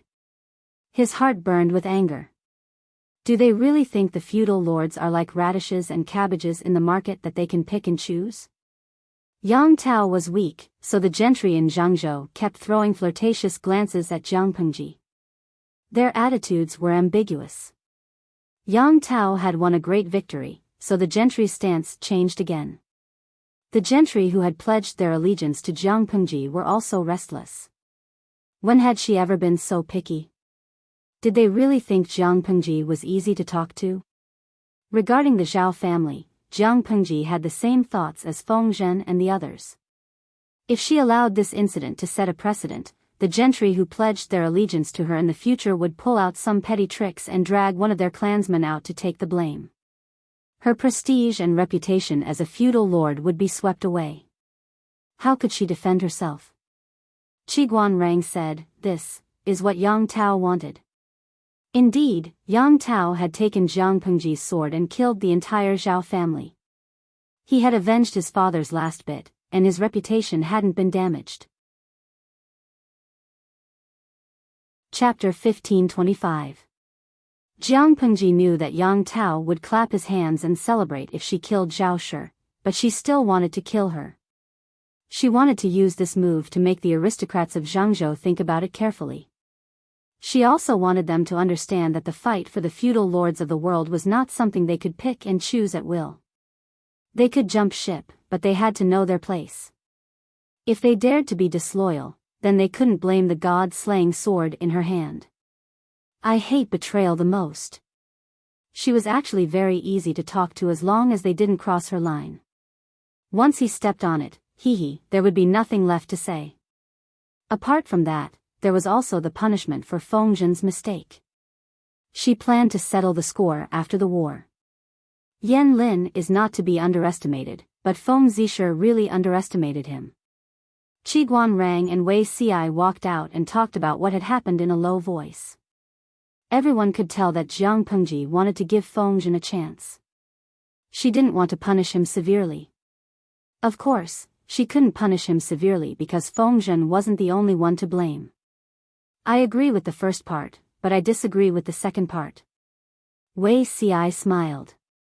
Yan Lin helped the reckless Yang Tao get to where he is today. He must have some skills. It's not right to say that Zishe underestimated him. If Wenjin was Zishe, would you have fallen into his trap? Wei Ci knew that Qi Guanrang's temperament was very similar to his lord's. They didn't use people they didn't trust. No matter how one looked at it, it was reasonable for Zhao Shi to surrender. No one would believe that Zhao Shi, who had a grudge against Yang Tao, would help Yang Tao set someone up. Therefore, after accepting Zhao Shi, even if he had doubts about the universal geographical map, he had to use it. As long as he used the map, Yan Lin's plan would be half successful. The other half would depend on the outcome of the battle.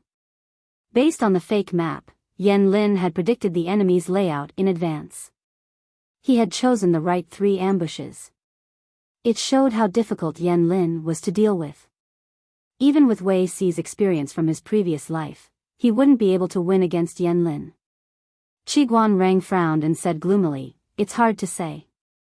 I'll most likely fall into his trap." Yan Lin's plan was not something that could be avoided by a cautious and suspicious person. Wei Ci was not surprised by Qi Guanrang's answer. Based on what happened in her past life, Qi Guanrang was the one who fought Yan Lin, not Feng Zhen. He even suffered a few losses at Yan Lin's hands. Although they won the battle, it was not an easy victory. If Qi Guanrang had not lured Yang Tao into the trap of capturing Yan Lin, Yang Tao, who was as tough as a cockroach, would still have been alive and kicking for months. The 2 armies would have suffered even more losses. Of course, it wasn't that Qi Guanrang was worse than Yan Lin. Even though Qi Guanrang's ascension to the top of the scholar roll of the Golden Scale Pavilion in his previous life was partly due to political factors, it was mostly due to his personal strength. Scholars all had their own specialties. It would be difficult to compete with each other. Yan Lin had the home advantage. Whether it was Qi Guanrang or Feng Zhen, it was expected that they would suffer losses at his hands. The only difference was whether the losses were greater or lesser. Tao was Yan Si. Were to kill 10,000 elite Navy soldiers were Yanzu. Yang said. To say. Yang said Yang. Yang S. Wei Yang's Yang. Wei Ci didn't know much about the war because he hadn't experienced it himself. He only knew about the armaments and casualties of the 2 armies. This is a long war. Winning or losing doesn't mean anything. Wei Ci smiled. Wenjing, you have some confidence in Zishe. He may not be serious, but he's reliable at critical moments. Qi Guanrang snorted coldly, declining to comment. Hey, isn't that Dalong from the Feng family? Why are you standing there in a daze? With his sharp eyes, Wei Ci saw Feng Yi standing outside his tent waiting for someone and called out to her with a smile. Feng Yi bowed to Wei Ci and Qi Guanrang. Greetings, uncles. Wei Ci lifted the curtain and smiled. It's still hot outside. Come in and have a seat. Feng Yi nodded. Qi Guanrang asked, Are you here about your father? Feng Yi said, Yes. I'm feeling uneasy. After hesitating for a long time, I decided to come and see what you're up to. You're very honest. If it was your father, he'd probably try to deceive you. Qi Guanrang's usually stiff face revealed an unnatural smile. You don't have to worry about this. My lord doesn't mean to punish me. When your father returns in triumph, I'll make amends for my mistakes. With uncle's words, I'm relieved. Feng Yi heaved a sigh of relief and immediately revealed an embarrassed blush. He explained in a slightly awkward manner, just now, I received a letter from my mother. I was just worried that if this matter reached home, she would be worried, so that was the case. Wei Ci was amused. No wonder the steady Feng Yi would come to see what he was up to. Seeing Feng Yi leave, Qi Guanrang said, although they're mother and son, they have a good relationship. I really don't know how this Feng Lingzi did it. He's useless and unsteady, but his wife is smart and capable. His son is also a good seedling. It's enviable. Wei Ci said sourly, maybe he'll have better seedlings in the future. Feng Yu, hee. He should have eliminated this child when he was selecting the study companions of the crown prince.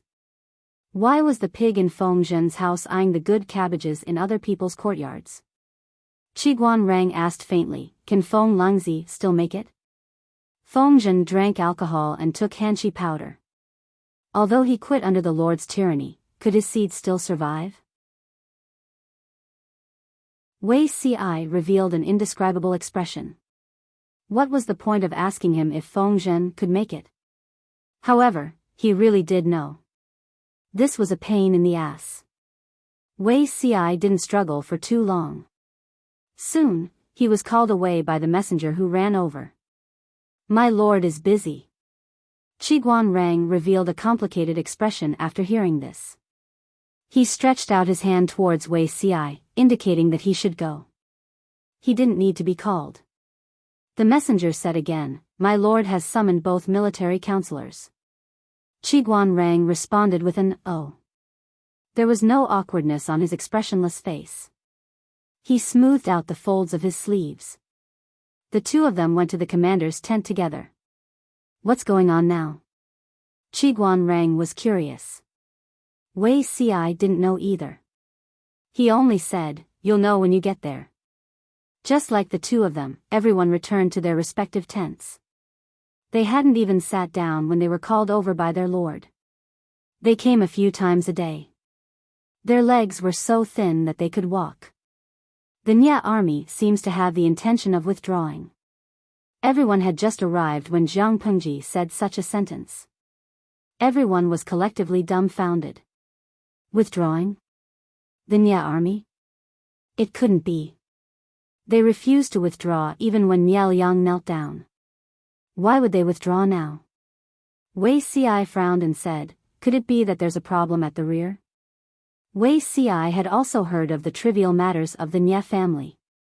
When Niao Yang was still alive, they still knew to be cautious.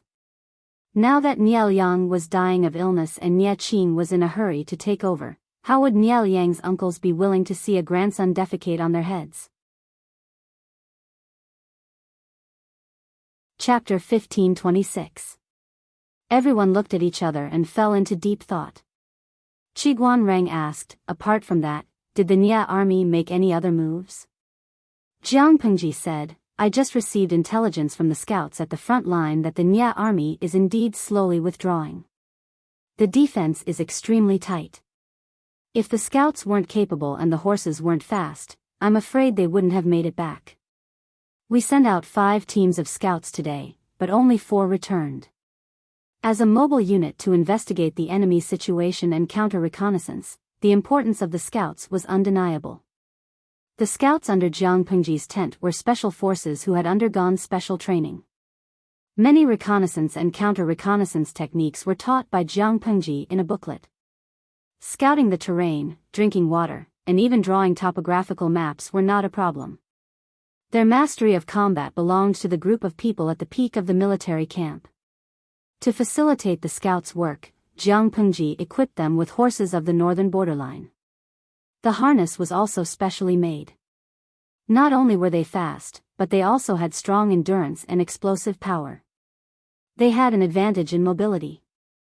They could escape immediately if they encountered a large group of enemies and save their lives. Under such circumstances, the scouts suffered such heavy casualties. It could only mean one thing: the enemy was secretly making a big move. Qiguan Rang asked again, "Is there any news from Zhongzhou?" Jiang Pengji rested her chin on her hand and said, "The two places are far apart. By the time the news arrives, the Nye army would have withdrawn long ago." Once again, she could not help but complain about the backward means of communication in this world. At the same time, she missed the technology that allowed people to communicate across galaxies in her previous life. Indeed, technology changed life and the form of war.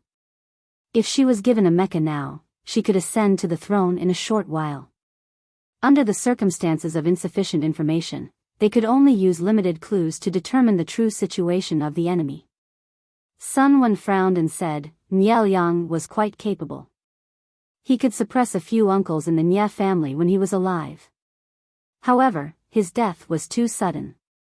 He didn't have time to give instructions." A group of old officials hastily pushed Nye Liang's son, Nye Qing, to the throne. "Nye Qing is gentle and kind. I'm afraid he won't be able to suppress the demons and monsters of the Nye family. Nye Qing only has a few thousand troops with him. If there's a mutiny in the Nye family..." What Sun Wen said was exactly what Wei Ci and Qiguan Rang were thinking. Nye Liang died suddenly. There was no time to pave the way for his son, Nye Qing, to pave the way for his son. If there was a mutiny in the Nye family to seize power and Nye Qing was in danger, it would not be difficult to explain Wei Ci's anxiousness and retreat secretly. However, was that really the case? Jiang Pengji knitted her brows tightly, as if she was going through a difficult decision. The salted fishes also learned to think. After thinking about it, they still chose to cheer for Wei Ci and the rest. Xingyuan Miao Miao, salted fish doesn't need to use his brain to watch the live stream. He just needs to learn how to cheer for the military counselor. Shui Yuexiang, from the current clues, it seems that there is something wrong with the Nye family. The streamer can't just let the tiger return to the mountain and let Wei Dan and the others retreat, right? If they left, then so be it. If they turned around and went back to pacify the situation in the country, then the host's battle would have been in vain. Adhering to the principle of, take your life while you're down, the streamer should send troops to chase after the Nye clan's army so that they can't take care of both the front and the back. More than 200,000 troops were held back by Jiang Pengji. Nye Qing died in the Nye family's internal strife without any support. This plot was simply wonderful. I'm not a bar spirit, no, I don't think it's that simple. What if this was a trap to lure the tiger away from the mountain? The host had sent troops out of the pass to chase after the enemy, but the enemy had taken a detour to attack Zhangjiang Pass. If so, wouldn't the streamer be in a passive position? I'm not a bar spirit. However, according to the current clues, it's obvious that the Nye clan is in internal strife and Nye Qing is in danger. Is the streamer going to miss this opportunity and watch the enemy swagger away?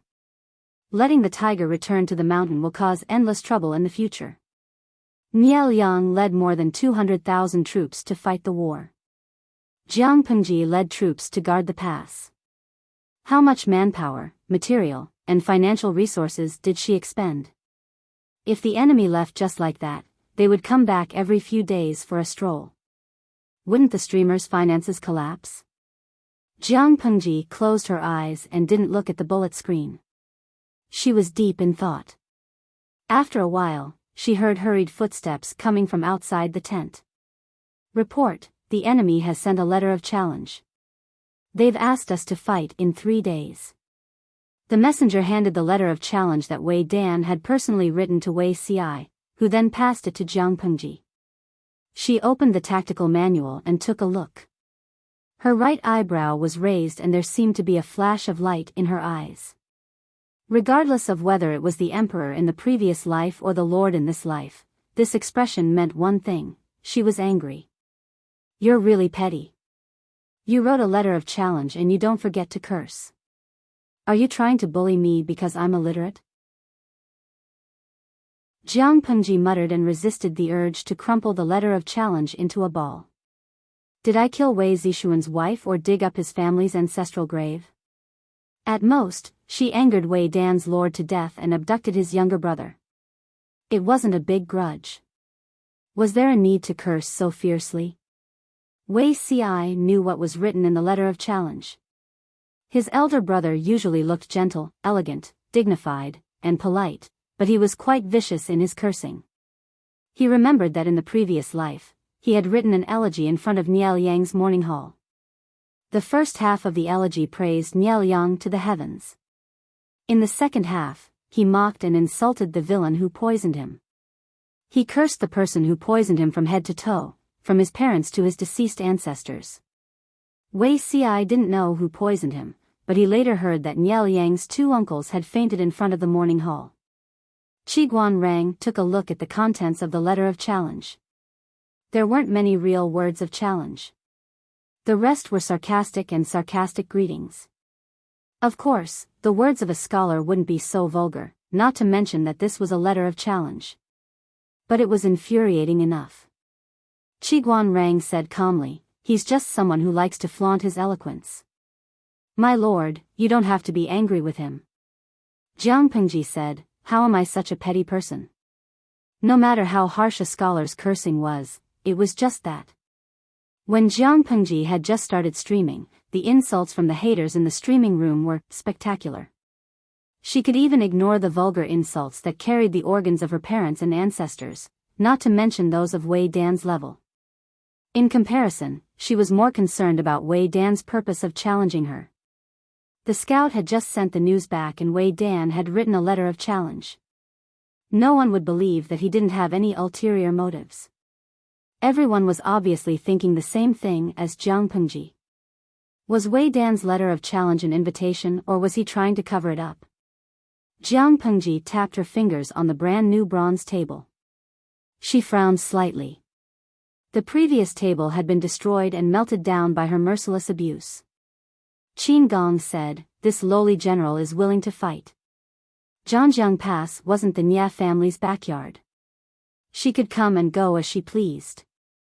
She had to catch up with him and beat him up. Chapter 1527. There is no movement from Lu Shi's side.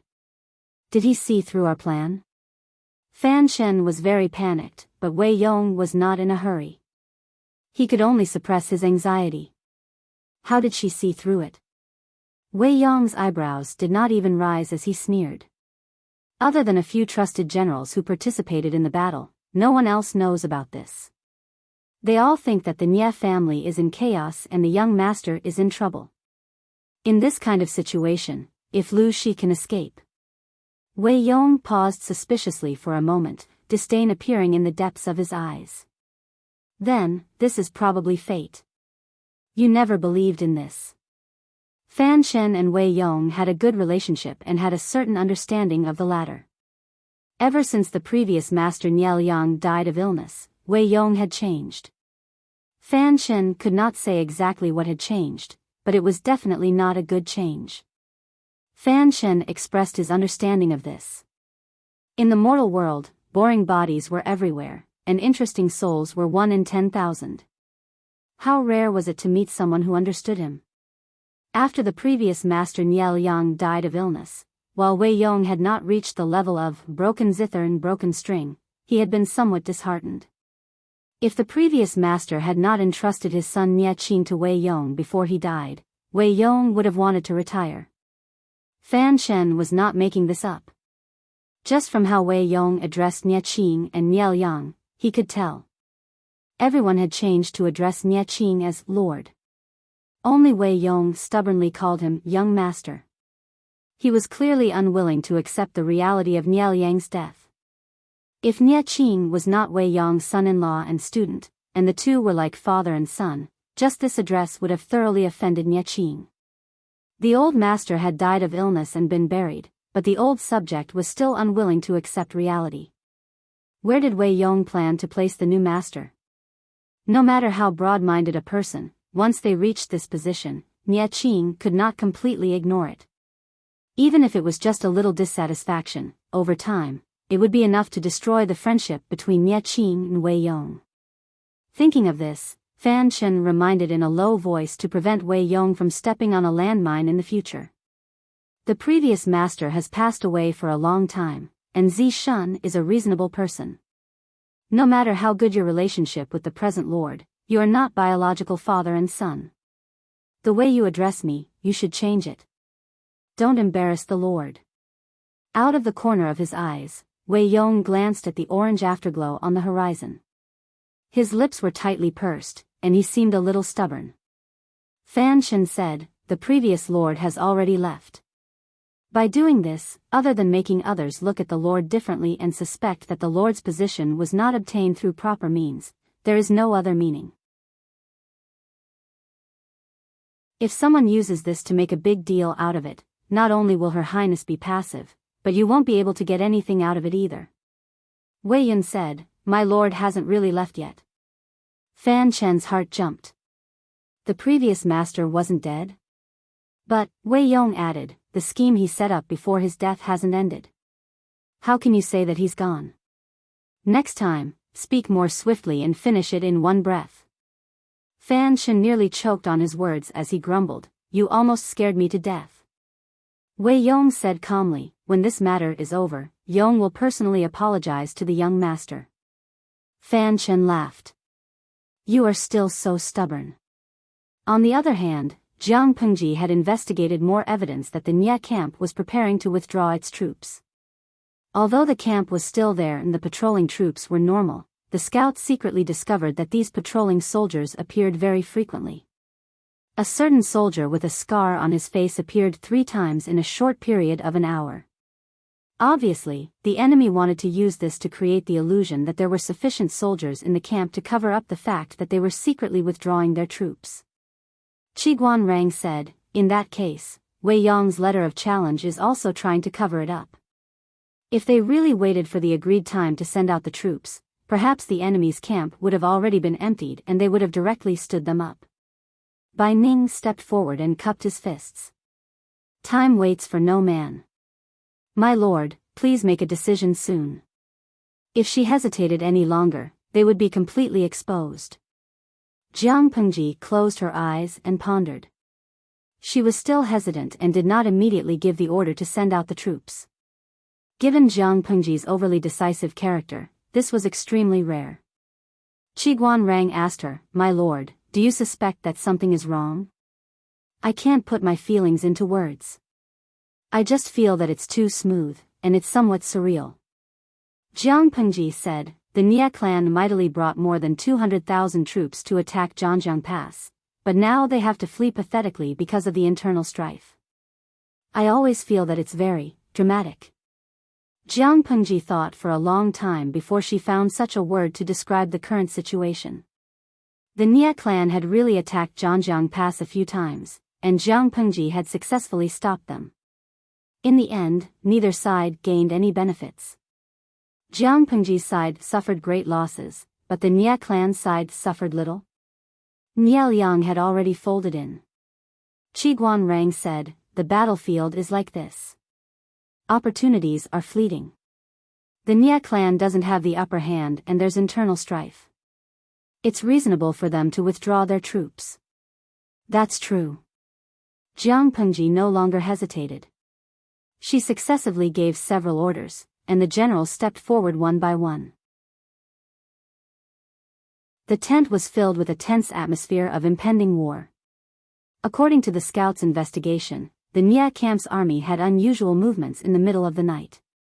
It was calm during the day, so they most likely took advantage of the cover of the night to retreat in batches. Jiang Pengji set the timing for the battle at midnight to attack and pursue the enemy at night. Night fell quietly. On the other side, the General Qin Gong polished the weapons in his hands over and over again until they were shiny. The warhorses were also fed with horse fodder. Bai Ning laughed and teased Qin Gong. "You don't look like you're going to war. You look more like a handsome man meeting a beautiful woman in the middle of the night." Qin Gong was considered young among the people, but Bai Ning did not take advantage of his seniority. Instead, he treated him as an equal, so they had a good relationship. General Bai, what are you talking about? Qin Gong blushed. I already have someone I like. It's easy to cause misunderstandings by saying these things. Bai Ning laughed. She's not here. No matter how much I joke, she won't hear it. Qin Gong said seriously, even so, if I echo General Bai's words, it'll be too frivolous for her. Bai Ning curled his lips and said, fine, another papa ear. Qin Gong understood what papa ear meant, and he blushed a little. Bai Ning smiled and rested his hand on Qin Gong's shoulder. He joked, when do you plan to get married? Let me attend the wedding banquet. Qin Gong raised a flag for the masses. When this battle is over, she'll be of marriageable age.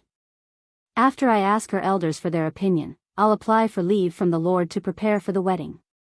Although Su Yanxiao's parents and uncles had passed away, her eldest aunt and cousins were still alive. The Su family also had other members. If Su Yanxiao wanted to get married, those people had the right to know even if they didn't have the right to decide.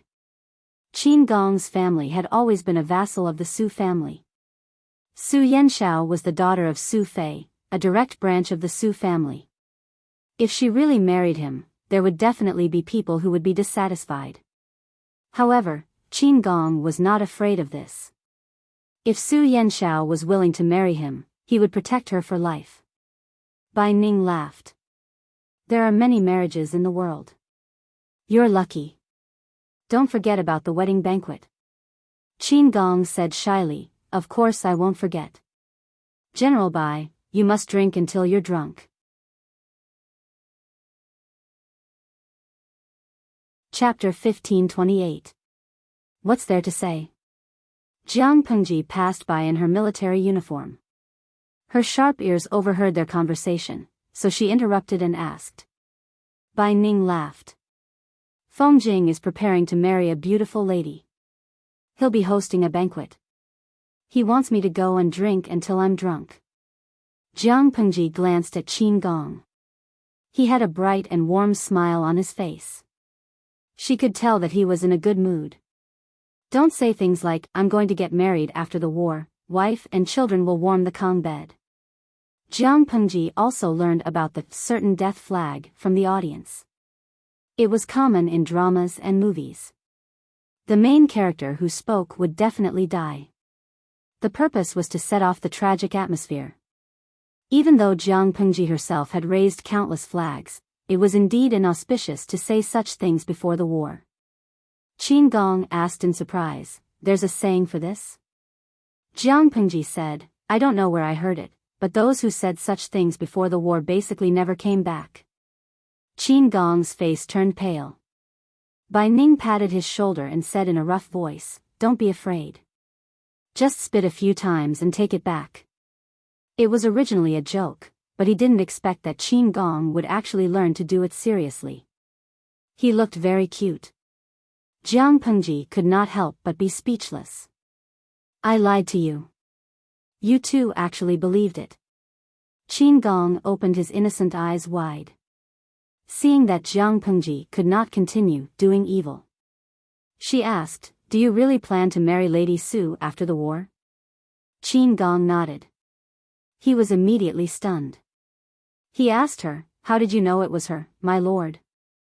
Jiang Pengji asked in return, if it wasn't for this intention, you wouldn't have to take care of everything even if she's the daughter of your former lord, right? That's what I think. Qin Gong said, after the war, I'll marry her. I can take care of her in the future. It's killing two birds with one stone. Even though Jiang Pengji did not mistreat the children of defeated vassals, she could not stand the tripping of her subordinates. Since the successive defeats of Su Fei and Su Pei, the Su family, which used to be like the sun in the sky, had completely quietened down. If Su Fei and his wife were still alive, as the daughter of a vassal, Su Yanxiao's marriage would definitely be top-notch. Now that Su Yanxiao's parents were dead and her immediate family was no longer around, Su Yanxiao's marriage fell into the hands of her eldest aunt. Eldest aunt didn't treat Su Yanxiao harshly, but she wasn't as attentive and loving as her mother. Marriage was even more out of the question. Most of the time, she would be married to the legitimate son of a small aristocratic family. If she was unlucky, she might even be married to a commoner who had recently risen to power. Once she got married, Qin Gong would have to avoid arousing suspicion and would not be able to protect her. Rather than worrying like this, it would be better to just marry her. He would treat her like a treasure. Qin Gong was Jiang Pengji's trusted general. If Su Yanshao married him, no one would dare to underestimate her in the future. Jiang Pengji smiled. I'm so envious. Qin Gong was puzzled. Is my lord envious of this general? Jiang Pengji said, it's good to be young. Isn't it enviable? Qin Gong was confused. He didn't know what was so enviable about being young. This had nothing to do with what his lord had said before. But he could also tell that his lord was very much in favor of his marriage with Su Yanshao. This made Qin Gong heave a sigh of relief. He wasn't afraid of anything else, but he was afraid that his lord wouldn't agree. If that happened, Qin Gong would be in a difficult position. He could either give up on Su Yanshao or resign and live in seclusion. If he asked himself honestly, the possibility of him choosing the latter was higher. Remember to leave a cup of wedding wine for me. Qin Gong smiled. Yes, my lord. While they were chatting, the army was ready to set off. Jiang Pengji mounted her horse. My lord, what are you doing? Qin Gong was shocked. Was his lord going too? It's not good to be idle all the time. My bones are getting hard, Jiang Pengji said. Let's set off. Qin Gong was speechless. Was it really because of this willful reason? Qin Gong missed his old lord Su Fei very much. Although Su Fei wasn't very smart, he wouldn't be so bold as to rush to the front lines. The army set off in 3 directions. Jiang Pengji's expression was not very good. Her brows were tightly knitted. She led the army and set off naturally, not because she wanted to fight a war. She just had a bad premonition. This was a kind of natural intuition that had been honed through countless life and death experiences. It was hard to explain, but this intuition had saved her many times. The army quietly approached the enemy's camp. The scouts who set off first quickly returned with news. Reporting to my lord, the enemy's camp is empty. The shadows in the tents are all straw branches. Judging from the ashes of the bonfire in the camp, they should have left less than 15 minutes ago.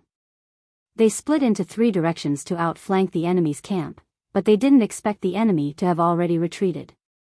Qin Gong and Bai Ning each led a group of troops. When they heard the scouts report, they immediately gave the order to chase after them. The enemy left in a hurry. They left some heavy and clumsy military supplies and rations in the camp that were not suitable to be taken away. It could be seen that the enemy left in a hurry. If they caught up with the enemy at this time, they would definitely win a great victory when the enemy was unprepared. Jiang Pengji felt that something was wrong. Her troops did not move. She asked the scout, "How's the bonfire?" The scout said, "Some are still burning, some have been extinguished. It's a mess." Jiang Pengji asked again, "What about the footprints near the bonfire?" The scout recalled carefully and reported truthfully. The footprints near the bonfire were a little messy. Jiang Pengji asked a few more questions in succession, such as the layout of the enemy's camp. The more she listened, the more she frowned. The general who was sent by the military counselors to protect his lord was puzzled. He asked, "My lord, is there something wrong?"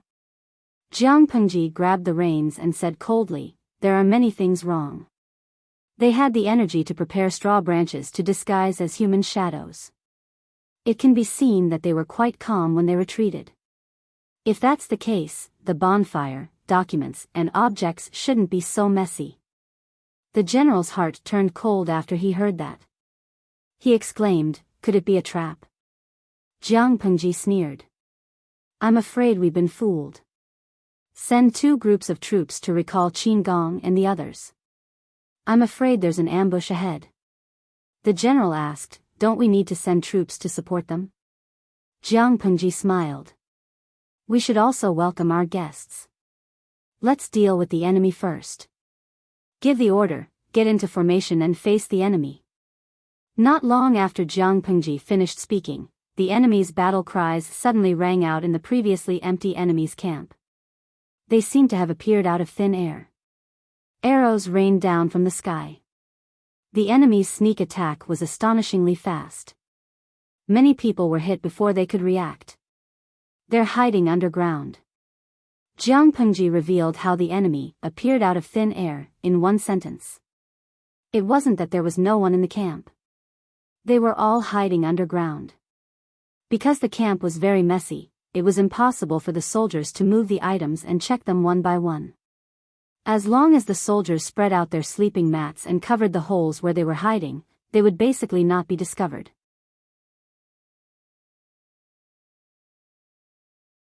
Chapter 1529. What are you waiting for? Let's go back. Jiang Pengji pulled out her god-slaying sword. Her eyes were fierce. The deputy general said, "Yes, sir." Jiang Pengji wanted to rush out and kill to her heart's content, but she still needed to command the army to defend against the enemy's sneak attack and seize the opportunity to counterattack. The enemy seized the initiative. As soon as they arrived, they rained arrows and disrupted the army's formation. Under such circumstances, if there was no chief commander to command and dispatch, the casualties would be terrible when the enemy rushed in. Jiang Pengji was reckless, but she never delayed important matters. I wonder how Feng Jing and the others are doing. These troops were indeed elites who had been trained for many years. Jiang Pengji often arranged military exercises and rehearsed all kinds of unexpected situations. Therefore, even though the enemy seized the initiative this time, they reacted after the first wave of arrows. They shrank their formation and adopted a defensive formation. This was the method of minimizing losses. At the same time, it could reflect the true combat quality of an army. At the same time, the scouts sent by Jiang Pengji also desperately chased after Qin Gong and Bai Ning's troops. Unfortunately, it was night and visibility was limited. It took them a lot of effort to find the route of the two troops. They hurriedly chased after them, which wasted a lot of time. By the time they caught up with the two troops, the situation had changed. Bai Ning was cautious by nature. Even if he led the troops to chase after the enemy, he would still consider his surroundings. Therefore, he was slower. When the scouts caught up, the army had not yet been ambushed. Bai Ning was also very surprised by the appearance of the scouts.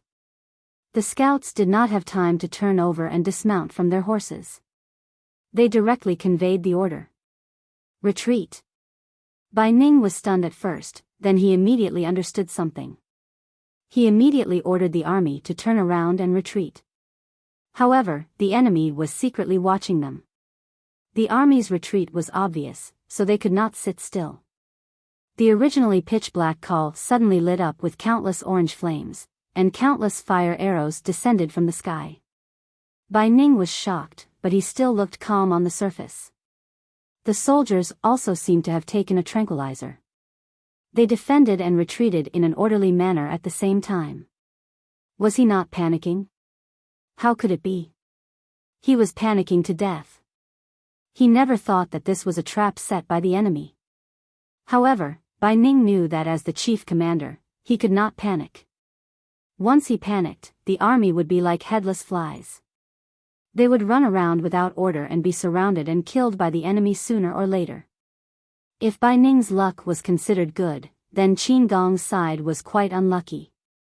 He had completely stepped into the enemy's trap. When the scouts arrived, the scene was already in chaos. The two armies were fighting each other. The light of the fire spread, almost turning this part of the world into daylight. The soldiers' battle cries were sharp and resounding, as if they were about to pierce through one's eardrums. The enemy's sneak attack was quite sudden. Although Qin Gong was not injured, he remembered the time when he followed Yang Si and was blocked by Han Yu in the Longsu Canyon. He couldn't help but laugh bitterly. What kind of lousy luck did he have to be ambushed time and time again? It used to be Hanyu, and now it was Wei Yong. However, they were lucky to have been saved by the Lord last time. Now, they could only rely on themselves and the soldiers around them. If he didn't fight for a way out, he would probably be buried here. At this moment, Qin Gong was still thinking about what his lord had said before he sent out the troops. It's better not to say things like, "I'm going to get married after this battle, so that my wife and children can stay by my side." I don't know where I heard this before, but those who said this before the war basically never came back. Never to return. The enemy had set up this sneak attack with the intention of making them never come back. Qin Gong didn't want to die here. He still had to make contributions and accumulate merits, so that he could go back and marry the eldest lady of the Su family and protect her for the rest of her life. In the distant rear, Su Yanxiao suddenly woke up in the middle of the night. The maid who was sleeping outside put on some clothes and came over. Is the eldest lady going to get up at night? When the maid brought the candle closer, she saw that Su Yanxiao's nightgown was almost soaked with sweat. No. I just had a very scary dream, but now that I'm awake, I can't remember what it was. The maid also said, "Look at the eldest lady's face covered with sweat, it must have been a nightmare. I'm going to ask the kitchen to prepare a bowl of soup for you." Su Yanxiao shook her head. "No, it's the middle of the night. I won't be able to sleep after drinking soup." The maid said, "If that's the case, I'll stay and talk with the eldest lady for a while." Su Yanxiao nodded lightly. The maid beside her was sent by Qin Gong. She was careful, considerate, and efficient. She quite liked her. When she thought of Qin Gong, an unexplainable panic rose in her left chest. "Eldest lady, are you feeling uncomfortable?" The maid saw her raising her hand to cover her chest, frowning slightly, and her lips pale. She suddenly became nervous. Su Yanxiao said, "The dream I had just now seemed to be related to Qin Sanlang. Did something happen to him at the front?" Since the two of them had a tacit understanding, Su Yanxiao changed the way she addressed him and called him Qin Sanlang. It was neither too intimate nor too distant. The maid said, "Old people always say that dreams are the opposite of reality. Qin Langjun is good at fighting, how could something happen to him?" Su Yanxiao was skeptical, but she still felt uneasy. The maid tried to coax her to sleep. Su Yanxiao couldn't help but put her hand under the pillow, and her fingertips touched a cold jade hairpin. "I learned it from the craftsman. This fox hairpin is crudely carved. When the war at the front is over, I'll give it to the eldest lady." Su Yanxiao couldn't help but hold it tightly, as if it could absorb some strength. "You said you would come back and marry me." She had been embroidering a wedding dress these days, and it would be finished in half a year, just in time for her hairpin ceremony. After that, they would get married. The maid heard her whisper and laughed. Apart from the eldest lady, who else could Qin Langjun have in his heart? Su Yanxiao couldn't help but blush, and her flustered mood calmed down a lot. The situation on Qin Gong's side was indeed not that bad. Relying on the valiant fighting quality of the army, even if the enemy's attack was fierce, they could still maintain their formation and not collapse. As the battle dragged on, the situation gradually stabilized. After all, Qin Gong was a mortal, and he couldn't be invulnerable. He was seriously injured in the chaos, but he didn't seem to feel it. He commanded the enemy to kill, and seized the opportunity to break out of the encirclement. "We shouldn't continue fighting. Since this is the enemy's trap, the longer we delay, the more disadvantageous it will be for us." Qin Gong was injured, but his mind was very clear. In the face of the enemy's ambush, they could only try to reduce their losses.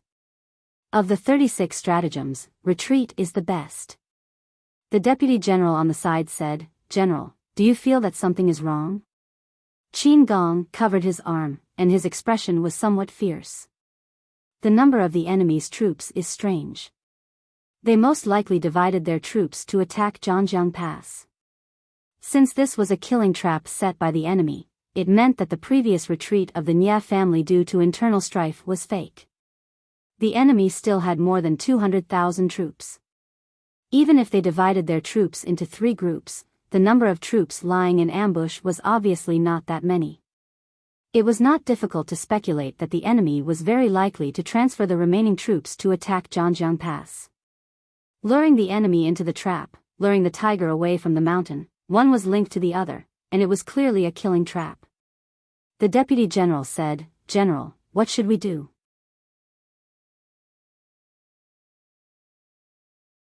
Chapter 1530. I've long heard that Lu Shi has many elites under his command, but I didn't expect that we couldn't keep them here. Fan Shen watched as the enemy fought and retreated, and his heart was filled with impatience and indescribable helplessness. If it had been any other vassal's army, they would have long been thrown into disarray after encountering such an ambush. Not to mention retreating in a short period of time, it was already a blessing from the heavens that the entire army had not been wiped out. Comparisons were odious. Was Jiang Pengji born to teach other feudal vassals how to behave? Jiang Pengji was not only the legendary child of another family, but also the lord of another family. There was nothing to be envious of. The trusted general in charge of the ambush rode forward and asked Fan Chen's opinion with a solemn expression. "Military counselor, should we pursue them?" "Of course. Zishuan has given a strict order to delay as much time as possible." Fan Shen raised his hand to wipe the hot sweat from his forehead. His inner shirt, which was stuck to his neck, was drenched. He said, "Lu Shi's subordinates are all clever. I guess they've discovered that the number of troops ambushing them isn't right. Even if they think with their toes, they'll know that we'll deploy troops to attack Zhangjiang Pass." "Yes, sir." The general didn't dare to waste time. He ordered the troops to pursue the enemy. They couldn't let the enemy ruin their plan. "General, they're catching up." The deputy general's face was covered in blood. Only his black eyes were clean. "Don't panic. Just fight and retreat." Qin Gong's expression was firm.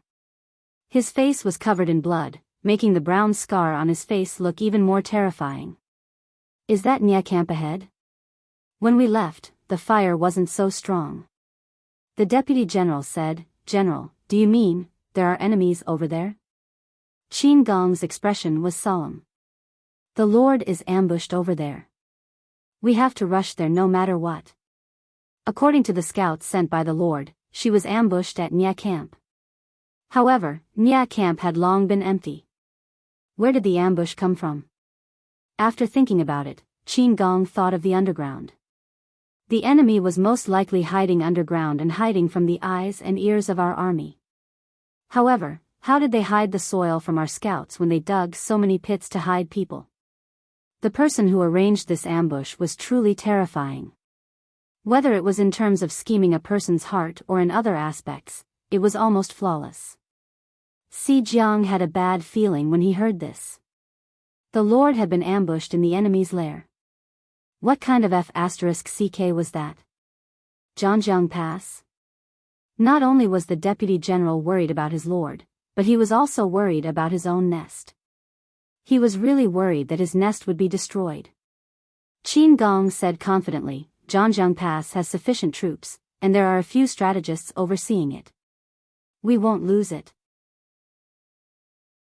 Due to the enemy's relentless pursuit, Qin Gong's side had to pay a few more casualties before they managed to shake off their pursuers. Along the way, they bumped into the remnants of Bai Ning's army. If they hadn't reacted in time, they might have had to fight in the dark. "Brother Qin, you're not dead, right?" Qin Gong smiled bitterly as he pulled out the arrow from his arm. He took out a piece of cloth and tied it around the wound, temporarily stopping the bleeding. He was in so much pain that his face was pale. He said in a loud voice, "I'm not dead. I'm alive and kicking." Bai Ning said, "Reorganize the troops, turn around, and kill these bugs that are chasing us." Qin Gong panted heavily and said, "The Lord has been ambushed. General Bai, it's better not to continue fighting." Bai Ning waved his hand and said casually, "That's easy. Brother Qin, take half of the troops to support the Lord. I'll lead some people to delay the pursuers." At that moment, there was no better way. Qin Gong cupped his fists and said, General Bai, take care. No problem. Bai Ning laughed. I didn't get to drink your wedding wine and my precious daughter's wedding wine. When I go to hell, I'll make a scene. Qin Gong ordered half of the troops to support Jiang Pengji. Seeing that he had left, Bai Ning angrily spat out a mouthful of blood and clenched the blood-stained weapon in his hand. The sticky blood had dried up, and some of it was still warm. He shouted in the direction of the enemy. All troops, fall into formation. As soon as he finished speaking, the soldiers on the side raised their horns and blew them to convey the military order. As soon as the military order was given, the soldiers with shields lined up in the first echelon, forming a thick defensive wall on one side. The other hand held a long spear that was more than 10 feet long to block the first enemy that rushed up. The second echelon of soldiers also held long spears and assisted in cleaning up the fish that slipped through the net. The archers were in the third echelon, trying their best to seize the opportunity to cause heavy damage to the enemy. Bai Ning said in a gruff voice, I'm standing here. No one can get past me. Although Bai Ning was not young, his archery skills were ranked among the best in the army. His specialty was shooting 7 arrows at the same time. He used a 2-stone heavy bow. When he shot an arrow, not only could he poke a hole in a person's head, but he could also skewer the next person. The eyes of the two sides were bloodshot. Bai Ning's quiver was out of ammunition, so he picked up his weapon and rushed forward. He killed until his weapon was bent. At the same time, the situation on Jiang Pengji's side was much better than Bai Ning and Qin Gong had imagined. Apart from the unexpected first wave of sneak attacks, they basically did not suffer much in the subsequent confrontations. People could not see the entire battle situation, but Jiang Pengji had a spiritual realm. Within the realm, even flying insects and mosquitoes were under her control, not to mention people. She knew where the army was the weakest, where they needed support, and where the enemy could break through. Under her command, the army calmly withdrew from the enemy's ambush. How could the enemy let go of a fat piece of meat that was already in their mouths? Of course, they would bite like mad dogs. My lord, the reinforcements are here. Jiang Pengji frowned slightly. What's going on with the reinforcements? It was impossible for reinforcements to come at this time. Jiang Pengji was a very cautious person. Even if she led the army to attack the enemy, she was prepared for a sneak attack on her base. It was better to be safe than sorry. Even if all the information showed that Nie Liang did not have the opportunity to clean up the hidden dangers within the Nie family, Jiang Pengji had laughed at this point. At that time, she mocked Nie Liang for being too soft on his people, but in the end, he was the one who suffered the consequences. The last time she received news from the Nie family was only 3 to 5 days before Nie Liang died of illness. The few tumors of the Nie family were still alive and well.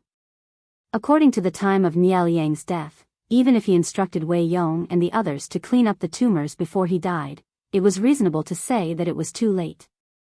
Due to various reasons, Jiang Pengji was skeptical about the two speculations of internal strife in the Nie family and Wei Yong's withdrawal of troops. Now that they had encountered an ambush, it proved that the two speculations were false. Not only did Wei Yong not withdraw his troops, but it was very likely that he had mobilized his troops to attack Zhangjiang Pass. The ambush was just a ploy to delay the troops. Countless thoughts flashed through Jiang Pengji's mind. The soldier said, the reinforcements were brought by General Qin. Not long after he finished speaking, Qin Gong, who was covered in blood, had already ridden forward. My lord, are you all right? I'm fine. Jiang Pengji asked, did you meet General Bai on the way? Chapter 1531. My lord, Zhangjiang Pass. Although Qin Gong looked confident, he was not sure if Zhangjiang Pass could be defended against a sneak attack. Jiang Pengji said, don't worry. I told Wen Zheng and the rest to be careful before the army set off. Zhangjiang Pass will definitely not be lost. Qin Gong was slightly relieved, but he still had doubts. Jiang Pengji noticed this and smiled to comfort him. If Zhangjiang Pass is breached, I will hug the keyboard and kneel in front of the old chief until I die. Qin Gong was speechless. Old chief? Keyboard? What the hell? Jiang Pengji coughed softly and covered up her words perfectly. She was getting more and more adept at lying. The old chief was the one who gave me the strange book in my dream. Later, he continued to teach me in my dream. He's like a teacher and a friend. Qin Gong suddenly realized. I see. What she said was not entirely false. The old chief had indeed trained her meticulously in the few years between choosing his successor and retiring. Teacher and friend. It was not wrong to use these words to describe their relationship. Jiang Pengji was a wolf. She was aggressive and liked to cause trouble. She wanted to challenge the authority and position of the alpha wolf all the time. The new and old chief often fought because of disagreements.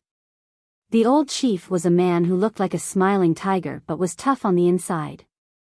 Jiang Pengji was tough and arrogant from the inside out.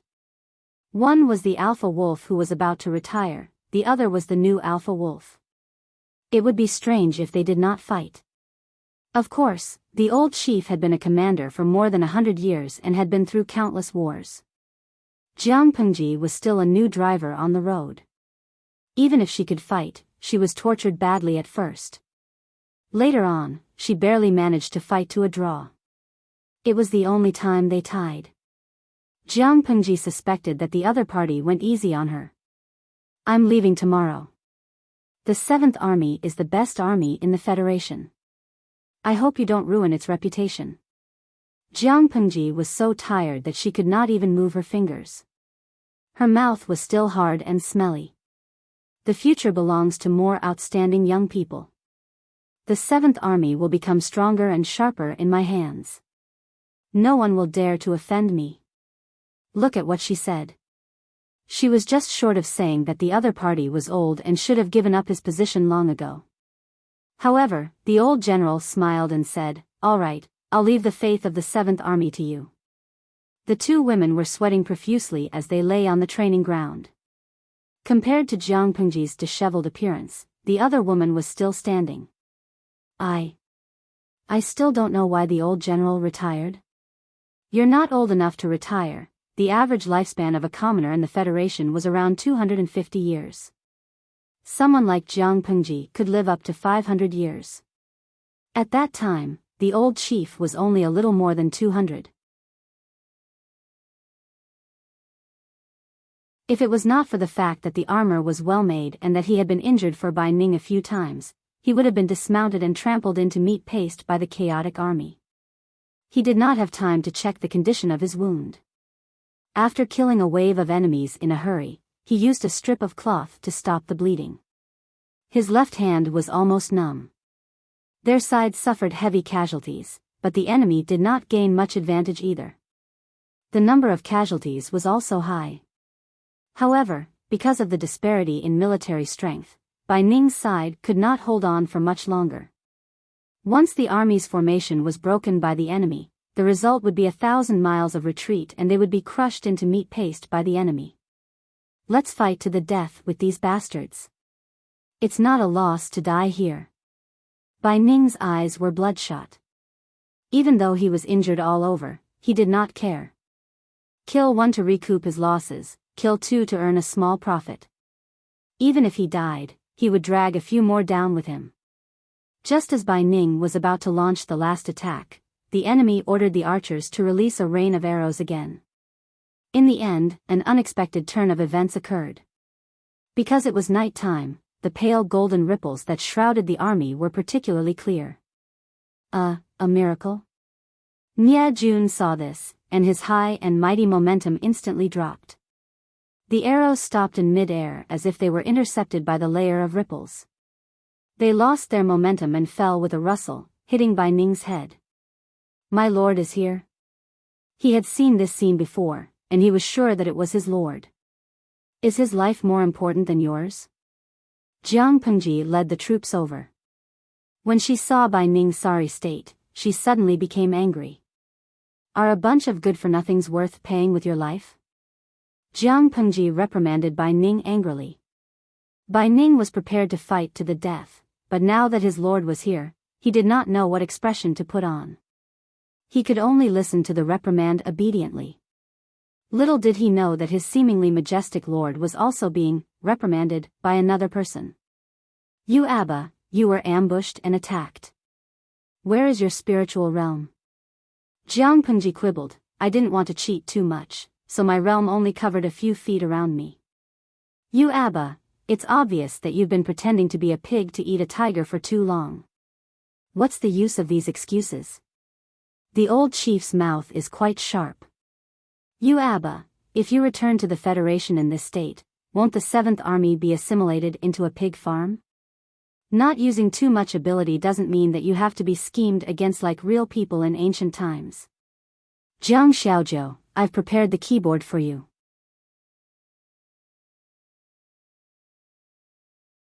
Chapter 1532. My lord? Bai Ning clearly felt that his lord's mood was not right. He didn't dare to raise his voice for fear of igniting the firecracker.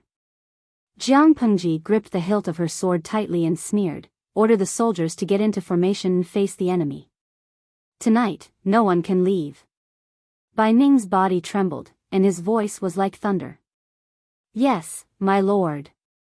Ordinary soldiers couldn't feel it, but Qin Gong and Bai Ning, who were near Jiang Pengji, were secretly shocked. Most of the generals who had some achievements in martial arts could feel qi, such as the enemy's murderous aura and the murderous intent in the dark. Their awareness combined with their reflexes, which had been trained for a long time, allowed them to avoid many fatal attacks. The stronger their martial arts, the clearer their perception. There was no doubt that Qin Gong, who became famous at a young age, and Bai Ning, who was experienced and ruthless, belonged to this category. They clearly felt a strong murderous intent emanating from their lord's body. Not only did they feel uncomfortable, but the warhorses around them were also affected. Bai Ning didn't care about the injuries on his body. He was speechless and said, My God, how many people has my lord killed? To cultivate such a murderous aura, it was probably not enough to kill 1,000 people. She probably needed to kill 10,000 people. No matter how many times he tried, Bai Ning couldn't associate his lord, who was usually playful, angry, and talkative, with her decisive killing on the battlefield. It was like he couldn't bear to see Li Hanmei kill people on the battlefield with a gun and go home to pick up a sweater to knit. Jiang Pengji acted as if she didn't hear Bai Ning's complaints. She gave several military orders in a row. The enemies who caught up were shocked and they saw the formation. Some of the generals couldn't help but sneer. Are the troops under Lu Shi's command indulging in fantasy? Isn't that right? Now they're like stray dogs. How can a group of defeated generals and soldiers make a comeback? Some people sneered. Naturally, there were also people who were secretly shocked. Some even had the idea of fighting back. The reinforcements who arrived late didn't see it, but the first batch of soldiers who surrounded Bai Ning saw a miracle again. The sky full of arrows was blocked by a layer of strange golden ripples. The gods had personally participated in the battle. They were just a group of ordinary people. Could they defeat the gods? Thus, one wave of soldiers had high morale, while the other wave had low morale. When the two were compared, the effect was very obvious.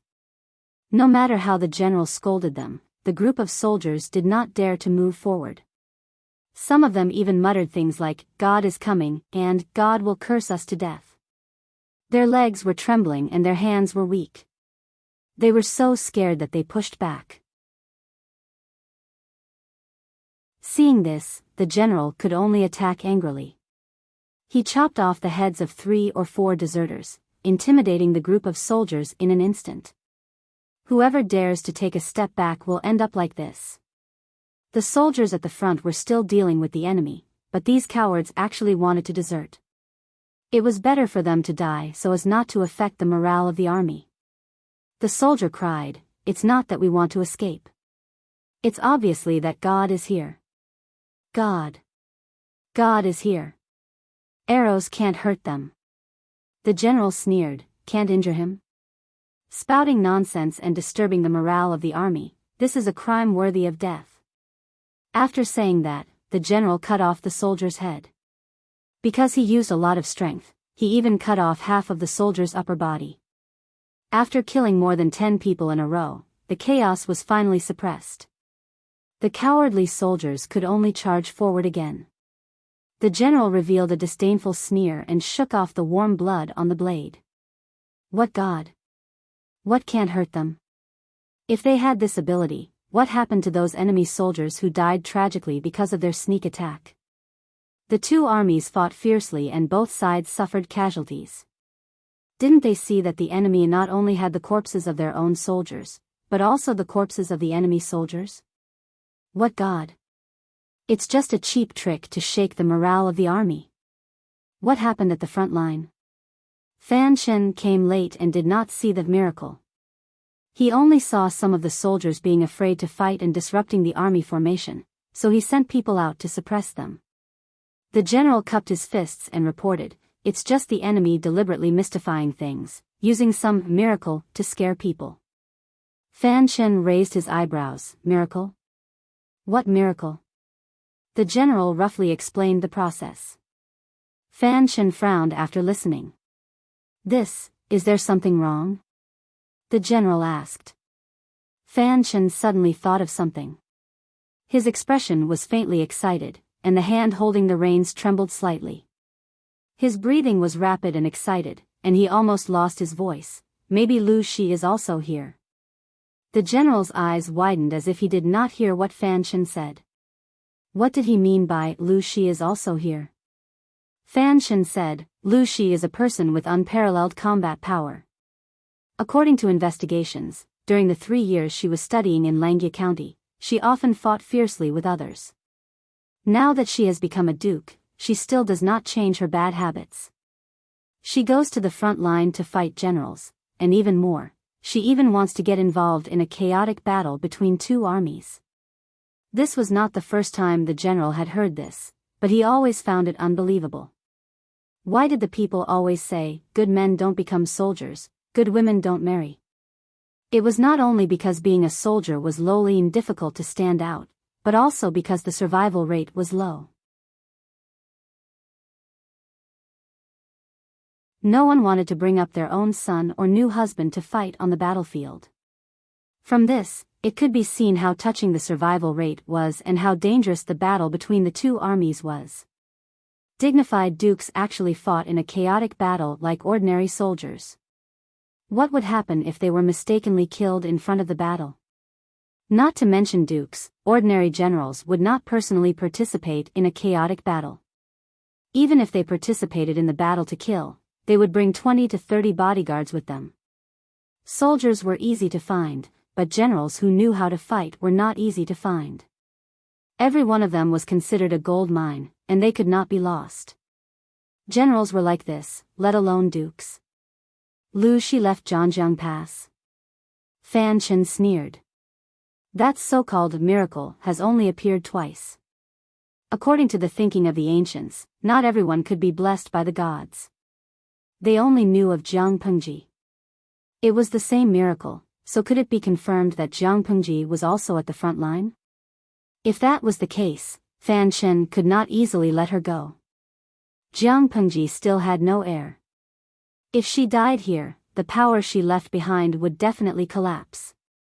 Fan Chen was secretly calculating, but Jiang Pengji, the person in question, seemed to be on steroids. She killed people so quickly that even her own people were afraid. The enemies in front of her were not like living people, but more like straws in the field. She was not holding a sickle to cut straws, she was clearly driving a reaper to reap the heads of rows of people. This was not the scariest thing. The scariest thing was that after killing so many people, her eyes were still clear. What did this prove? It only proved that the enemies were not human in her eyes. Perhaps they were not even comparable to chickens and ducks. Ordinary people would feel uncomfortable killing too many chickens. Fortunately, this person was their lord and not their enemy. Because it was dark at night and their field of vision was limited, Fan Chen and the others had not noticed this area. He ordered the troops to split up and attack the rear. As soon as the troops were mobilized, Jiang Pengji knew his plan. Feng Jing, go to the rear and command. The enemies are coming. She retreated after killing for a while. As soon as she approached, Qin Gong smelled the suffocating smell of blood.